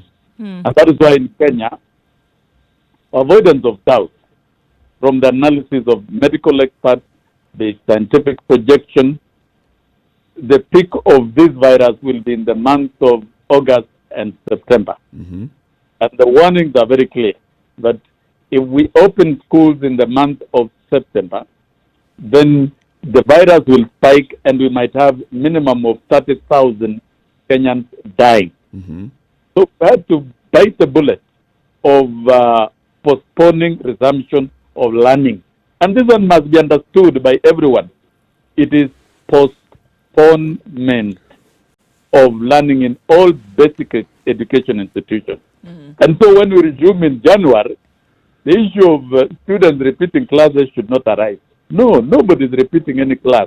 We are picking and starting from where we left and continuing with the program uniformly across all classes, equitably. So a child in Form 4 and that in Form 1 are the same, and they all begin from where they left and where they stopped. So Wilson, I mean, just from the interpretation that quite a number of people have had of this, what we are saying essentially is that whereas it may have been said before that all that you had learned, whether it was for 3 months, has been lost. Yeah, that one now, that should not be the problem of anybody. That now becomes the problem of teachers and government in terms of curriculum implementation. You all know that's the work of teachers. And teachers will be able to take through the learners the work that they've done so that you reconnect. So lesson review and content review is part of teaching. And teachers will be able to do that. I urge everybody, don't take over the professional role of teachers. We shall resume teaching knowing that these learners have been out of action for a long time. They must have lost content. And therefore, we will be doing not just teaching, but revision of many topics. And therefore, the teaching style and teaching delivery after we resume will be different.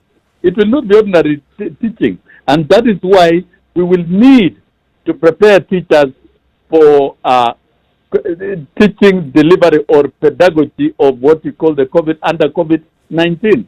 Because we shall be teaching children who are anxious, children who have been out for a long time, children who have forgotten even the content. We have lost content completely, and we have to bring back the content.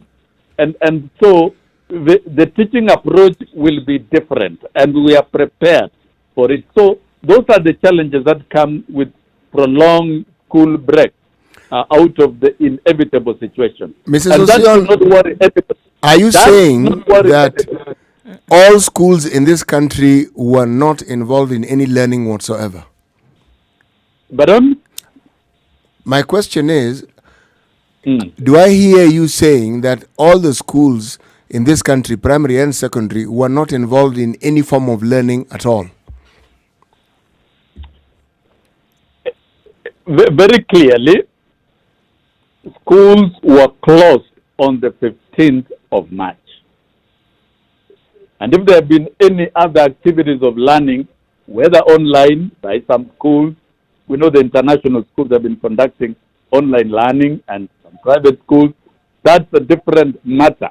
The law and the phase of the program recognizes that learning stopped on the 15th of March. And so when it resumes, we shall resume from where we stopped, regardless of whether some institution conducted learning using other alternative modes. That is the principle of equity and access. And that is where we will begin from, regardless of any activity that goes on. Yes. It sounds very draconian from where I sit, because and it sounds to me like something that is being propagated to hide the government's inability to actually cater for learning beyond what we call traditional classroom learning. This is not the time. We are in what we call education during crisis. And it would be very wrong to accuse anybody, and even to accuse the government. I would vote for what the government is doing. This is a crisis that can lead to near deaths of people. And therefore, we do what we must do. and we have done what we have to do. The priority, topmost priority now, so that those who are safe and healthy cannot leisurely talk carelessly about what is happening.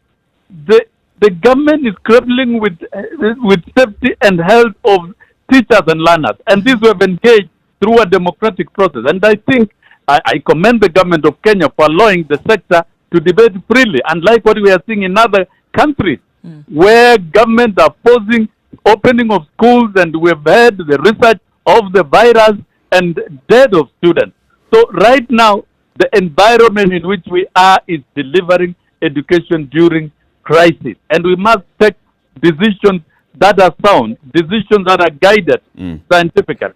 And so, fundamentally, learning in all institutions was suspended from the 15th of March. Yes. And remains suspended until January. We shall be meeting to review as a sector. This is the business of the sector. And we urge Kenyans and the rest of the of the citizens not to over-politicize and step into even areas that is not within their ambit in terms of law, like teaching. Teaching is the business of teachers. And we shall resume teaching at a time when we shall be told to do so, and when it will be safe to do so. So are you saying, Mr. Sosion, that... therefore, fundamentally, the actions that have been taken by government are right, and we support as teachers. Right now, let us focus in dealing with the COVID and ensuring that learners are safe at home, and so the households should ensure that children are meaningfully engaged in different activities in their own homes, where it is possible to conduct alternative modes of learning in their homes. Let them do so. It's democratic, but we resume in January, and we shall be able to fix everything. Okay, so Mr. Sosion, now you talked about engagement of students at home by their parents. We also heard the CS talk about home tuition. And he actually said that parents can actually get in touch with schools and teachers and find out how that can be done. What do you think about that? Now, what the minister is offering is that, and you see there is democracy in education, that you are free to guide any form of learning within your homes. All of us, we've been raised in African households. And we know all our African households has a strong attachment with education. And there is the home role of parents. That is what the minister is talking about. He's not saying this is cast in law, you must do A, B, C, D. If you can't, you don't need to bother yourself. Engage children in other meaningful home programs. That's what we call informal curriculum, like activities, engaging children in meaningful activities, and also encouraging them not to forget about the academic work. And this is where teachers come in. Teachers are on duty throughout. And if we are consulted by students and we are able to monitor what our students are doing using any remote means, that is allowed. So which one is it? Which is it? It's just tuition. So what are we saying here? That you can have a combination of engagement so that you're engaged on the home level, but also engaged so that you don't really lose out, which is the fear that a lot of parents have, that my children might not, be in touch, may not be in touch with academics by the time these 6 months is over. One simple word. The parents should not be so mad and obsessed with that there must be academic and their children are losing. That is rule number one. No child is losing. Whether they engage in academics or they don't, no child is losing. We shall resume from where we will be. But you are free to encourage your children to do their own home reading and academic work where it works. And where you can consult teachers, you are free to do so. But that is not a program, an official program of the ministry. It's just an encouragement. And therefore, we don't need to debate a lot about this. Mr. Sosion, let the children stay at home, be safe. Where they can engage in learning, let them do so. Where they can't, they don't need to bother much. What do we you shall- say? What do you say about the proposal? And I'm sure that this was not in the proposal that Nat had presented to the task force. Yeah, it is not in the proposal, and therefore it is not. It is not. You haven't really heard my question. formulated- Yes. My question is a bit different. It's with regards to resumption of classes for the candidate classes, Standard 8 and Form 4. There has been that, and it's still been pushed even by other education experts, that you could have allowed the Standard 8s and Form 4s to resume classes and sit their exams, even if they're sitting their exam next year, early next year, but let them go back to school. What do you say to Very that? extensively. Well, this is a matter we agreed. And looking at it, we stopped schooling, learning in the month of March. Yep. National exams were not going to be conducted in the month of March. It was going to be conducted in the month of October, after continuous teaching for another period from March to October. Yep. So what we are talking about here is stoppage of teaching and learning. We are not yet there to discuss about national examinations. And therefore, this obsession by Kenyans and households about national exams is the segment coming at the tail end of implementation of the curriculum. Mm-hmm. And therefore, we cannot bring in the exams and bring in examination classes. Furthermore, students in class 8 and Form 4 are human beings. You bring them back to school, at the peak of the virus, they will still be affected. They are human beings. They're exposed. And therefore, for us, and we have said very clearly as a union, exams are not a ticket to heaven, that you must pause examination classes to come in when the country is not ready. The exams should remain at the right time, at the tail end of the teaching of class 8 and Form 4, Yep. when all classes shall have resumed equitably. What we have agreed here is that there must be equity. Okay. A student in class 8 waiting to sit for exams is the same as a student in class 1, because all of them, their curricula was stopped in the month of March, and it must all resume at the same time. Furthermore, we would create one problem, that if you bring in examination classes and you take them through and they sit for exams, we will have a double intake in Form 1. Yep. And we'll have a huge enrollment. That will be, and there will be a general confusion across the board in terms of the curriculum. That does not work. And we have looked at it, the timetabling, the movement of students, and we cannot risk to have double intake in Form 1, which the country is not ready for. And therefore, all those suggestions are untenable. And we tell Kenyans, leave the professional work to the professional. There is the other suggestion by professionals who have said, okay, instead of saying that if you are in Standard 7, you still stay in Standard 7, you can move to Standard 8. And the teachers, because they are professionals, they would know how to compress the syllabus for Standard 7 and Standard 8 and be able to offer that learning. We have seen as a union, these are the argument that was there no other alternative. There should have been, these are the alternative of promoting all the students to the next class, and then we get back to make up for the loss. Some countries have even done that. But you see, that is what we call intellectual dishonesty. We have the freedom as a country to decide what is best for our education as a sovereign state. And we have discussed this at the sector level, and we have agreed that one we cannot cheat Kenyans. That, of course, we promote. It's not about promotion. It's about coverage of curriculum content. And therefore, beginning from where we stopped, by calling Form 1 who stopped learning on the 15th of March, they will continue covering Form 1 content, and they remain Form 1 until they cover the Form 1 work. That is when they'll be promoted to the next class. It will be wrong. It's practically wrong to think that you can promote, say, for example, a Form 3 class that has covered only mathematics work for 1.5 months of that year, and you promoted them to Form 4, and you want them to cover Form 4 work in 1 year, and also to cover the undone 75% work of Form 3. You will create a problem, psychological torture and things that do not work. Let us not experiment. And when people are putting forward theories that have not been tested, and they call it professional observation. We say that is fundamentally wrong, and therefore we begin from where we stopped, and we will move. And fundamentally, if we resume normally in the month of January, for us, we see exams being conducted in the months of July and August. Yeah.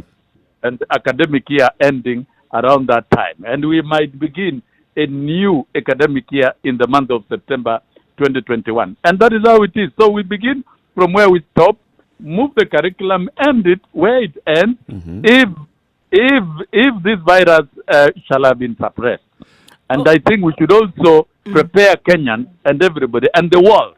Because right now, globally, over 1 billion children are unable to attend schools. Even governments that are trying to reopen schools, they are being forced to close.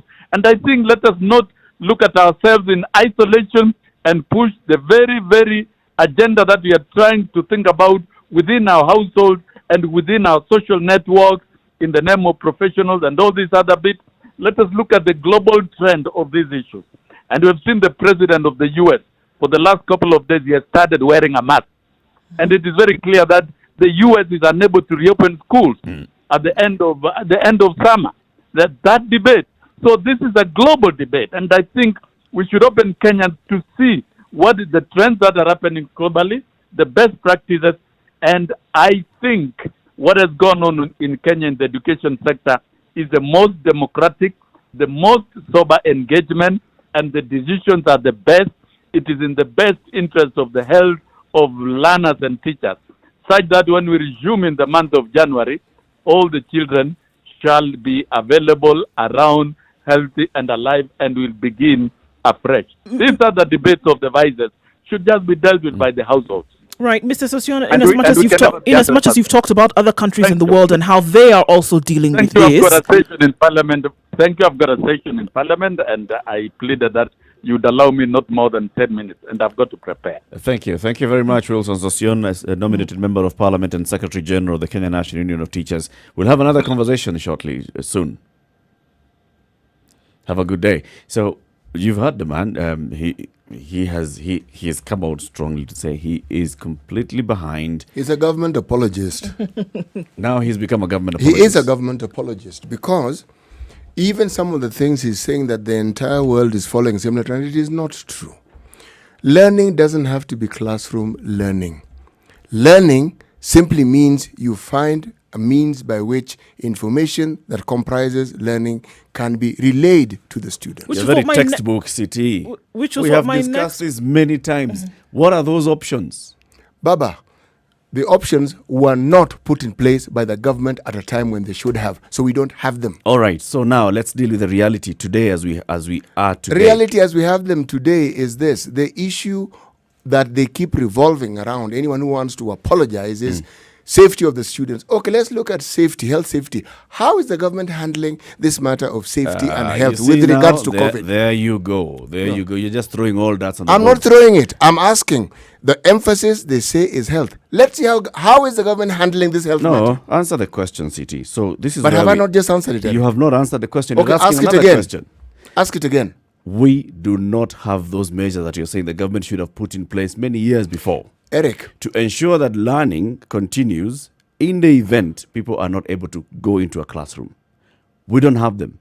So what is it that you... Actually, it's not that we don't have them, Eric. What is it that could happen It's not that we don't have them, Eric. It's not that we don't have it.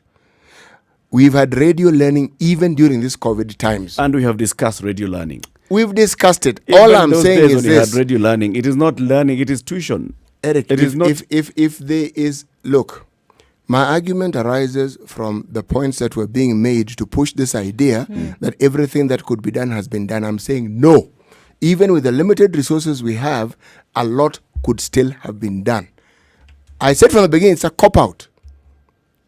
So make a blanket statement and a blanket ruling. A lot? You just give 2.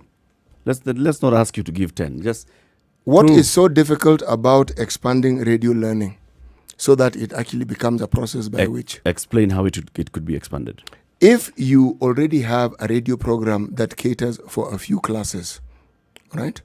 What is to stop you from ensuring that you have them for a longer period? Because radio learning used to be just a certain segment of the day. because it morning was hours, assumed right. it was augmenting classroom learning. Okay. Now there's no classroom learning. Okay. What is to stop you from expanding? Now, Radio ever learning, since as it happens today, City, starts from 8 a.m. and ends at 4 p.m.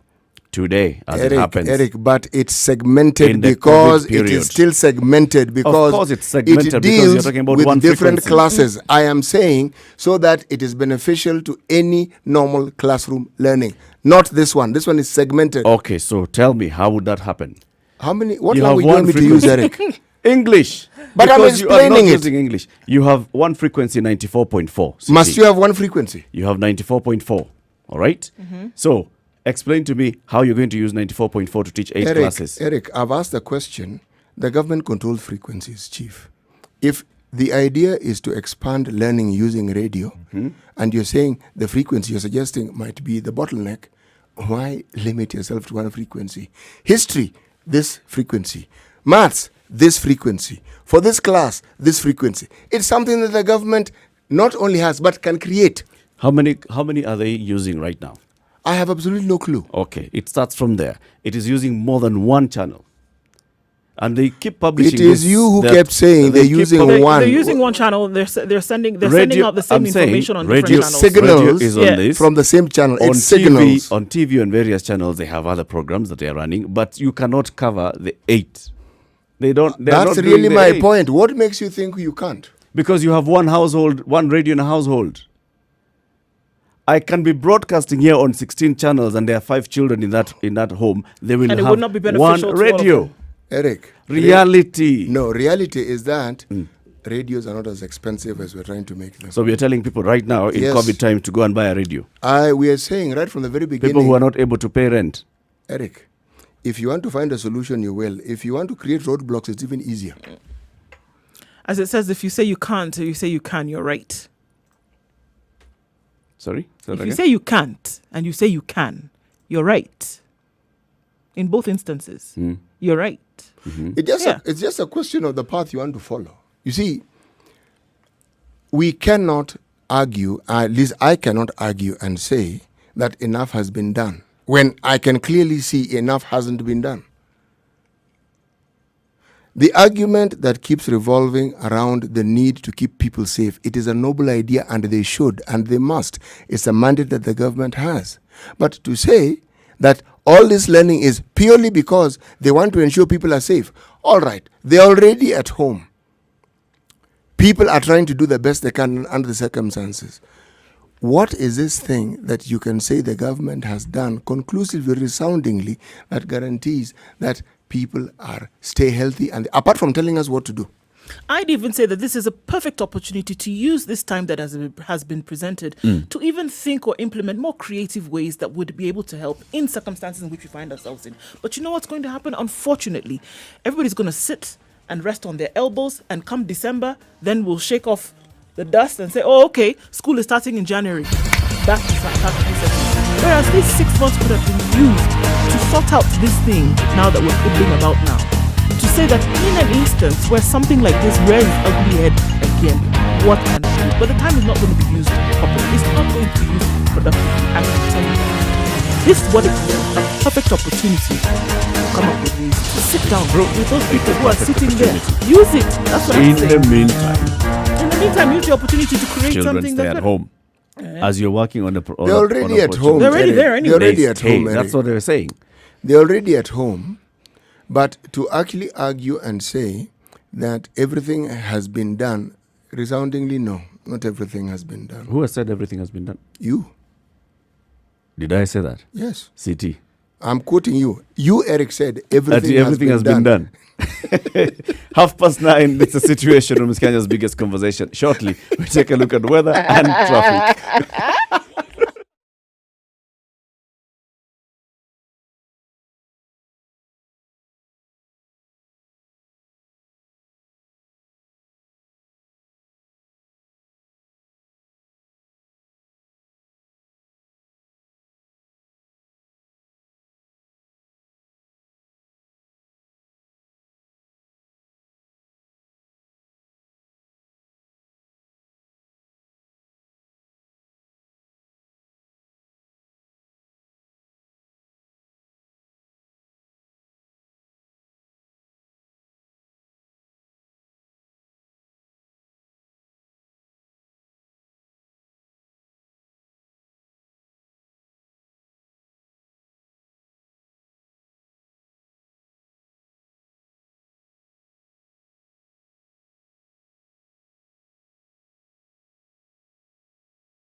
All right, still overcast partly in most parts of Nairobi.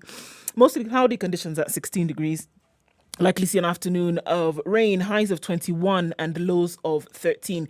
In Nyeri, it's cloudy, and likely to rain all the way until Thursday morning. 20 degrees high and lows of 13.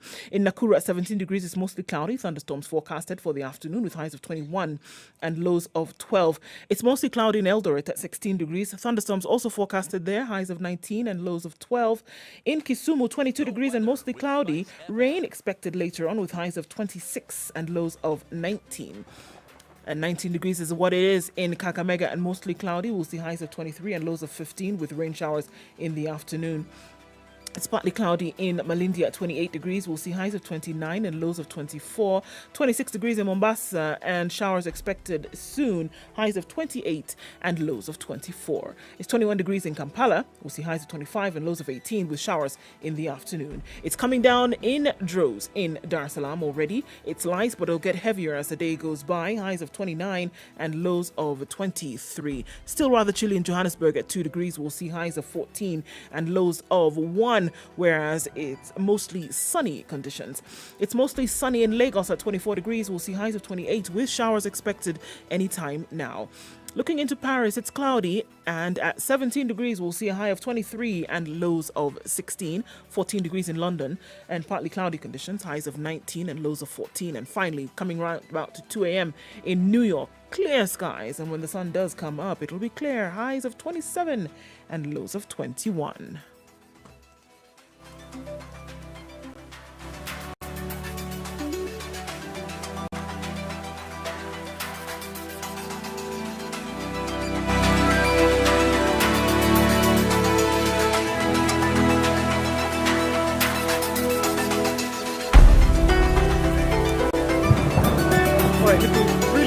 Parts of the city now. The traffic that was on Thika Road seems to have dissipated quite some. You can get around without much of an issue in and out of the CBD. Mombasa Road still an issue on inbound now. A lot of people, we know that today is the day that most local flights will resume, and so that means that there will be some traffic inbound. We already see evidence of that on Mombasa Road, likely to be that way for most parts of the day.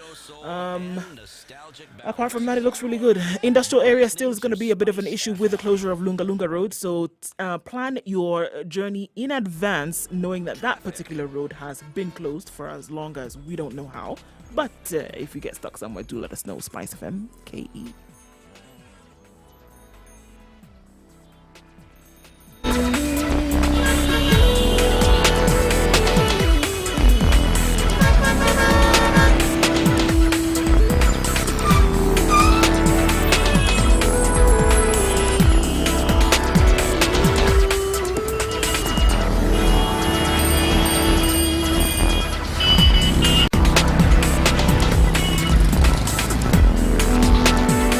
Join the conversation as well by commenting on our social media handles, Spice FM, KE on Facebook, YouTube, Twitter and Instagram. And also you can call in 0719-012-600. I was pleasantly surprised to hear Wilson Sossion speaking so vociferously in support of Professor Magoha's announcement. Things do change.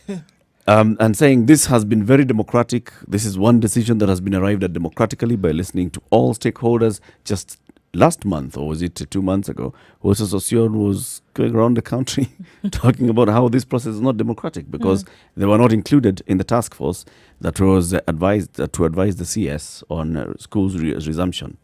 But be that as it may, he says, look, what the CS for Education has announced, what the government has said is the number one thing is we closed schools in March because of COVID-19. And the reason why we were closing schools in March is not because parents, it was because students were going to school and we wanted to remove their exposure to COVID-19. COVID-19 is still here with us. All professionals, medical professionals are saying, look, we are seeing the number of cases rising and we are likely to peak around August, September. If we talk about reopening schools around that time, then we'll be exposing the children to the risk that we were shutting the schools for in the first place. So let's forget about that. Learning stopped at this point. He has introduced that whole debate of the semantics. Are we repeating a year? He's saying it's not repeating. Repeating now, if you think about it, is you've done standard 8 and then you didn't qualify and then you go back to standard 8 and learn again. Mm-hmm. So he's basically saying we shall resume from where we Picking up stopped. where we left off. Yep. Right? He is right. He is right. They're not repeating. But that really wasn't the discussion. You see, the discussion, as far as I'm concerned, was you cannot go to class. We've got that. Yep. The health concerns, we've got that even clearer. What else? Because this country doesn't just educate children on one educational system. There are other systems that are functioning quite well because of the nature of those schools. There are parents who can actually afford to give the children the equipment that is required for this online learning. And they've been not just learning, people have been sitting exams. Exams, right. Okay. Essentially, their life is going on. Yeah. Even with the 844 system, there are schools where children have been learning. Morning, same timetable of schools, but again, it's online learning. Now, the disparity is what really gets my goat. It needn't be. It doesn't mean that every parent has to have a computer or has to have internet, but it is possible for parents to have a radio. That's what I'm saying. Yes. And I'm saying, if you apply a little thought to ensuring, not to finding a way not to have education, but to continue applying thought as to what else ought we to, and do got it right. The problem we have is the opportunity. It's here with us and doesn't seem to be coming to an end soon. Is this not the perfect opportunity to say, okay, folks, this one, even this learning we are saying we might resume in January, it might not happen. So if let's say it doesn't happen, and the likelihood is that it will not happen, what do we do so that we actually have learning taking place? I don't hear that conversation. Right. This is my problem. It would be detrimental to say, to see come January. I mean, look, we can speculate and do all sorts of things, but the possibilities of so many things still are with us.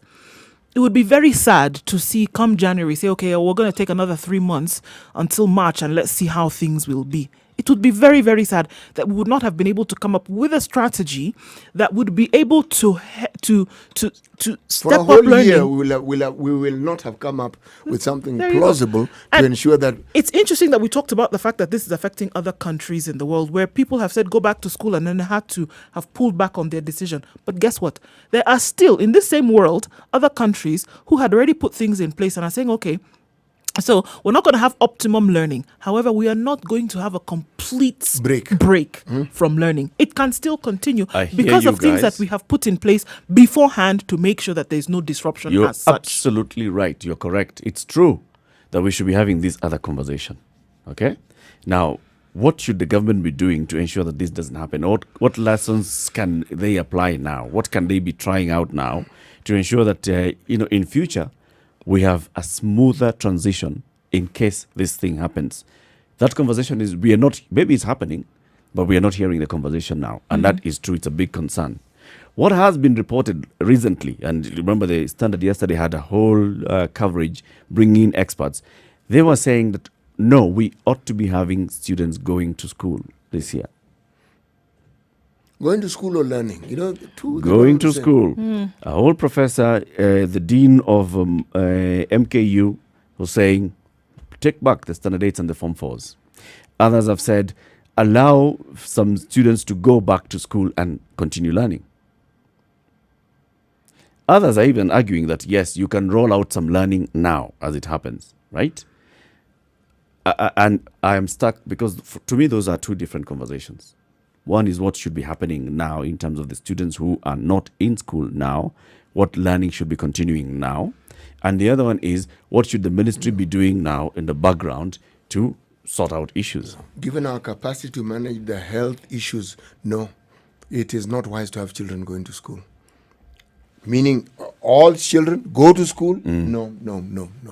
Standard 8s and Form 4s going to school? That should be considered. Then what happens to Form 1 next year? Look, whether they go to school or not, that problem will still be there. No, next year there will not be a problem from ones. Eric, allow me to just speculate here very, very wildly. This COVID is not something that is very predictable in terms of how long it's going to be with us.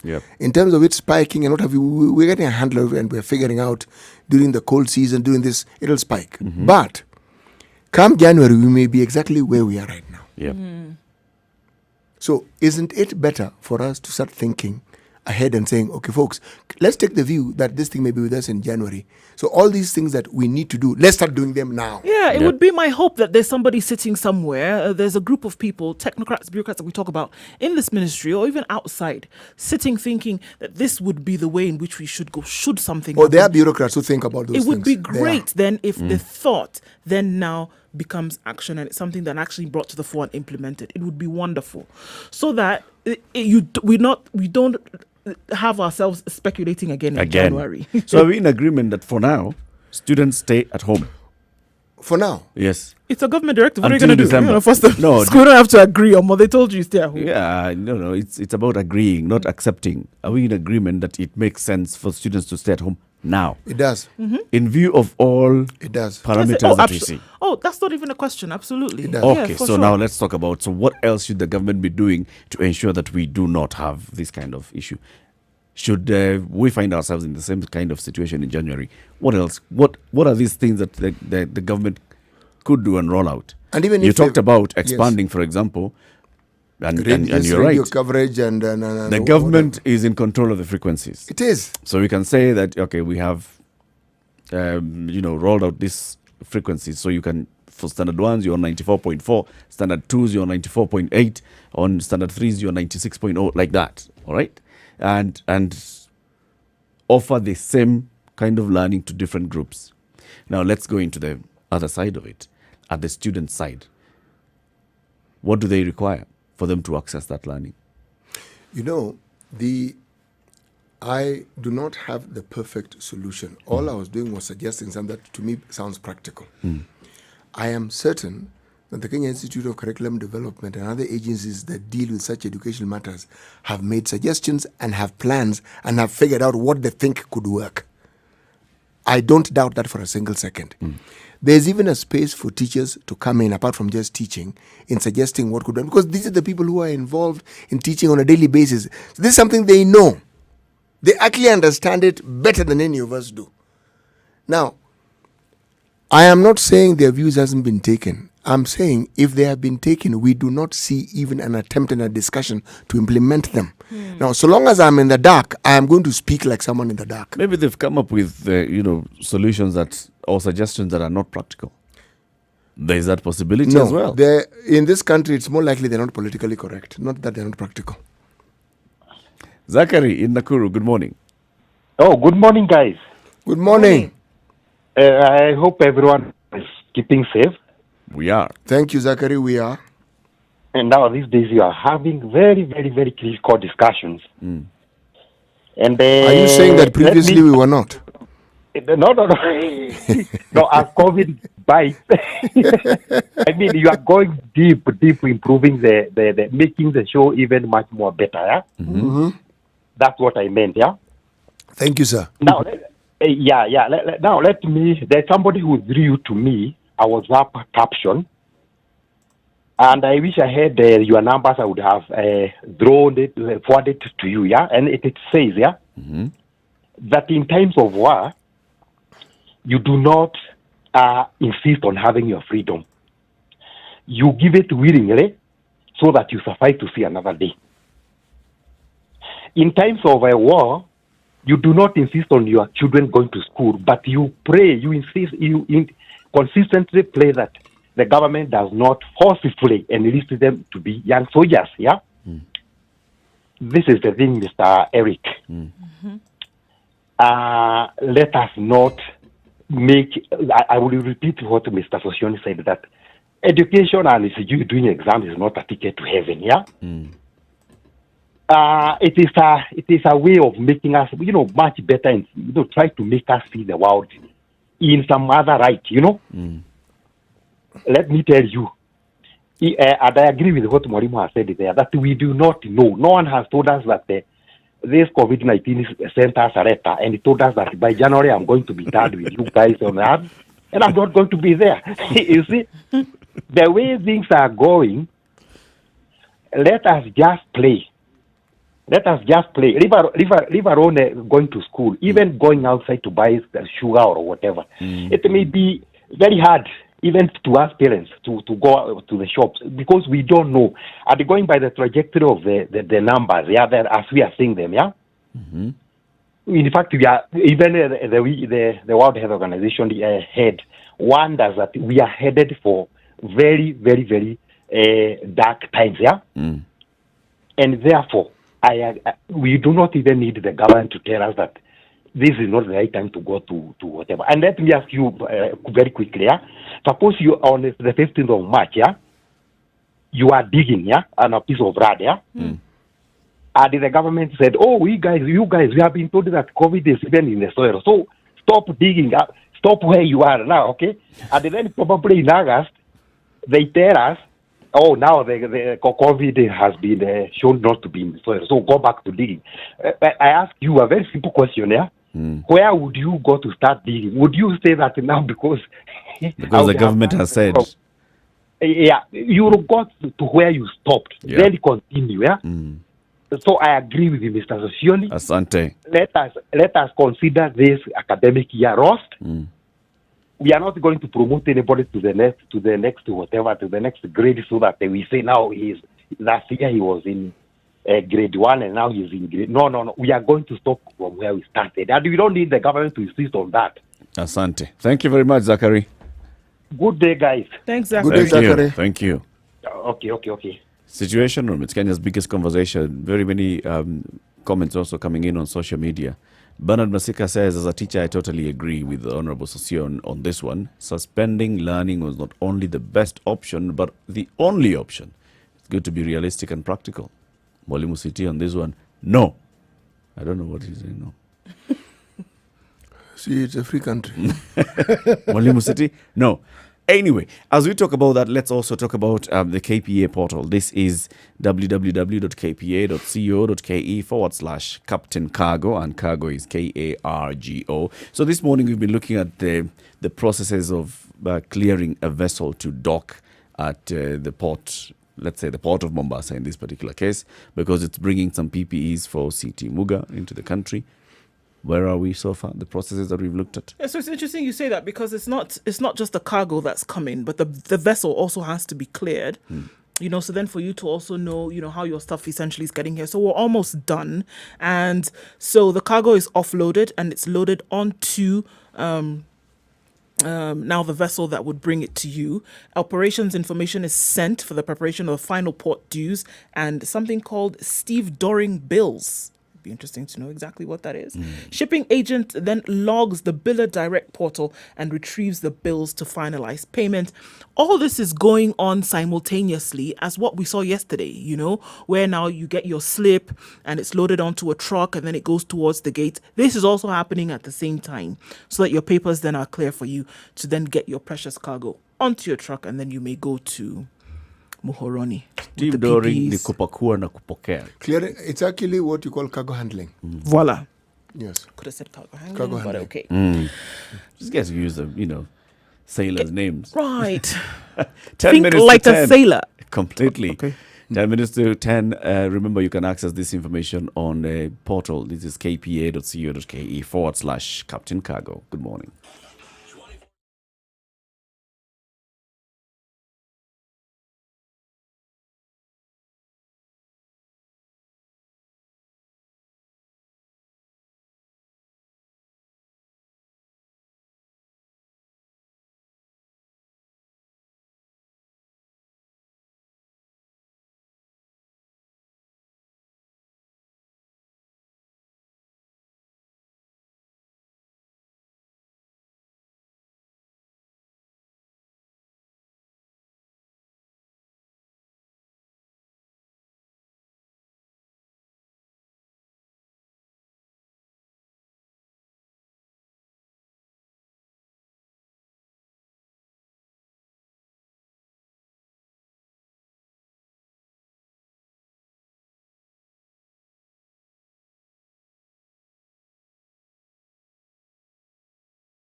All right. So, what are the options for students and teachers during this time? And what are the options for the Ministry of Education and the education experts at KICD? If we look at what parents are thinking, I mean, because there were very many sentiments that came out here that, there was the silent yet heavy hope that parents would have said, okay, let's take a break, because then you wouldn't have to look for school fees, which is a very heavy burden for a lot of people. All right. Then you say, okay, really, I would rather that my children be at home and safe than out there in school, because we don't know exactly how they could be infected when it comes to COVID. But then there's also the fear that parents would think that their children would lose academically after having been home for such a long period of time. We know that the holiday normally starts mid-October and they're at home for 2.5 months anyway. We know that. However, they've been out of school since March, and they were a number of parents are quite concerned that there would be a loss when it came to some kind of learning. Which is why you hear that a lot of parents are now asking the question, so what do we do now that we're at home? What do we do? How do we engage these children? And it's a very valid concern.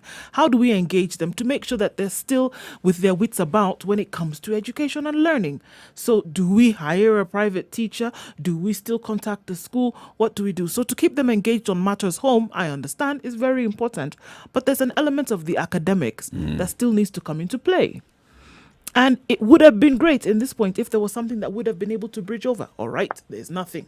At this point, what do you do? So and I think that it's taking individual decisions as parents now to do something for your children, if you can.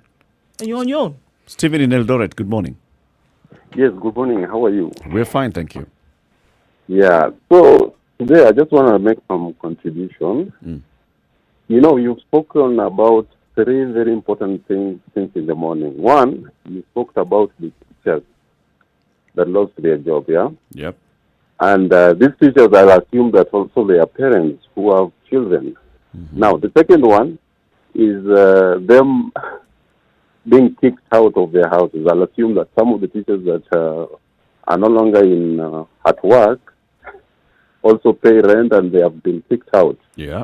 And they have stuck with their children here again. And I like what Sofion said, okay, when he said that education should stop where it was. Okay, and it will continue come next year. So these three, if you combine the three, I think there is no more discussion to what children should do about education. I feel that they should just stay at home, and to teachers, I think what they've been teaching us that we need to be creative. I will assume that they are being creative in seeing other alternatives on how they can survive. But education, I think we should just put it there. Okay. And wait come next year.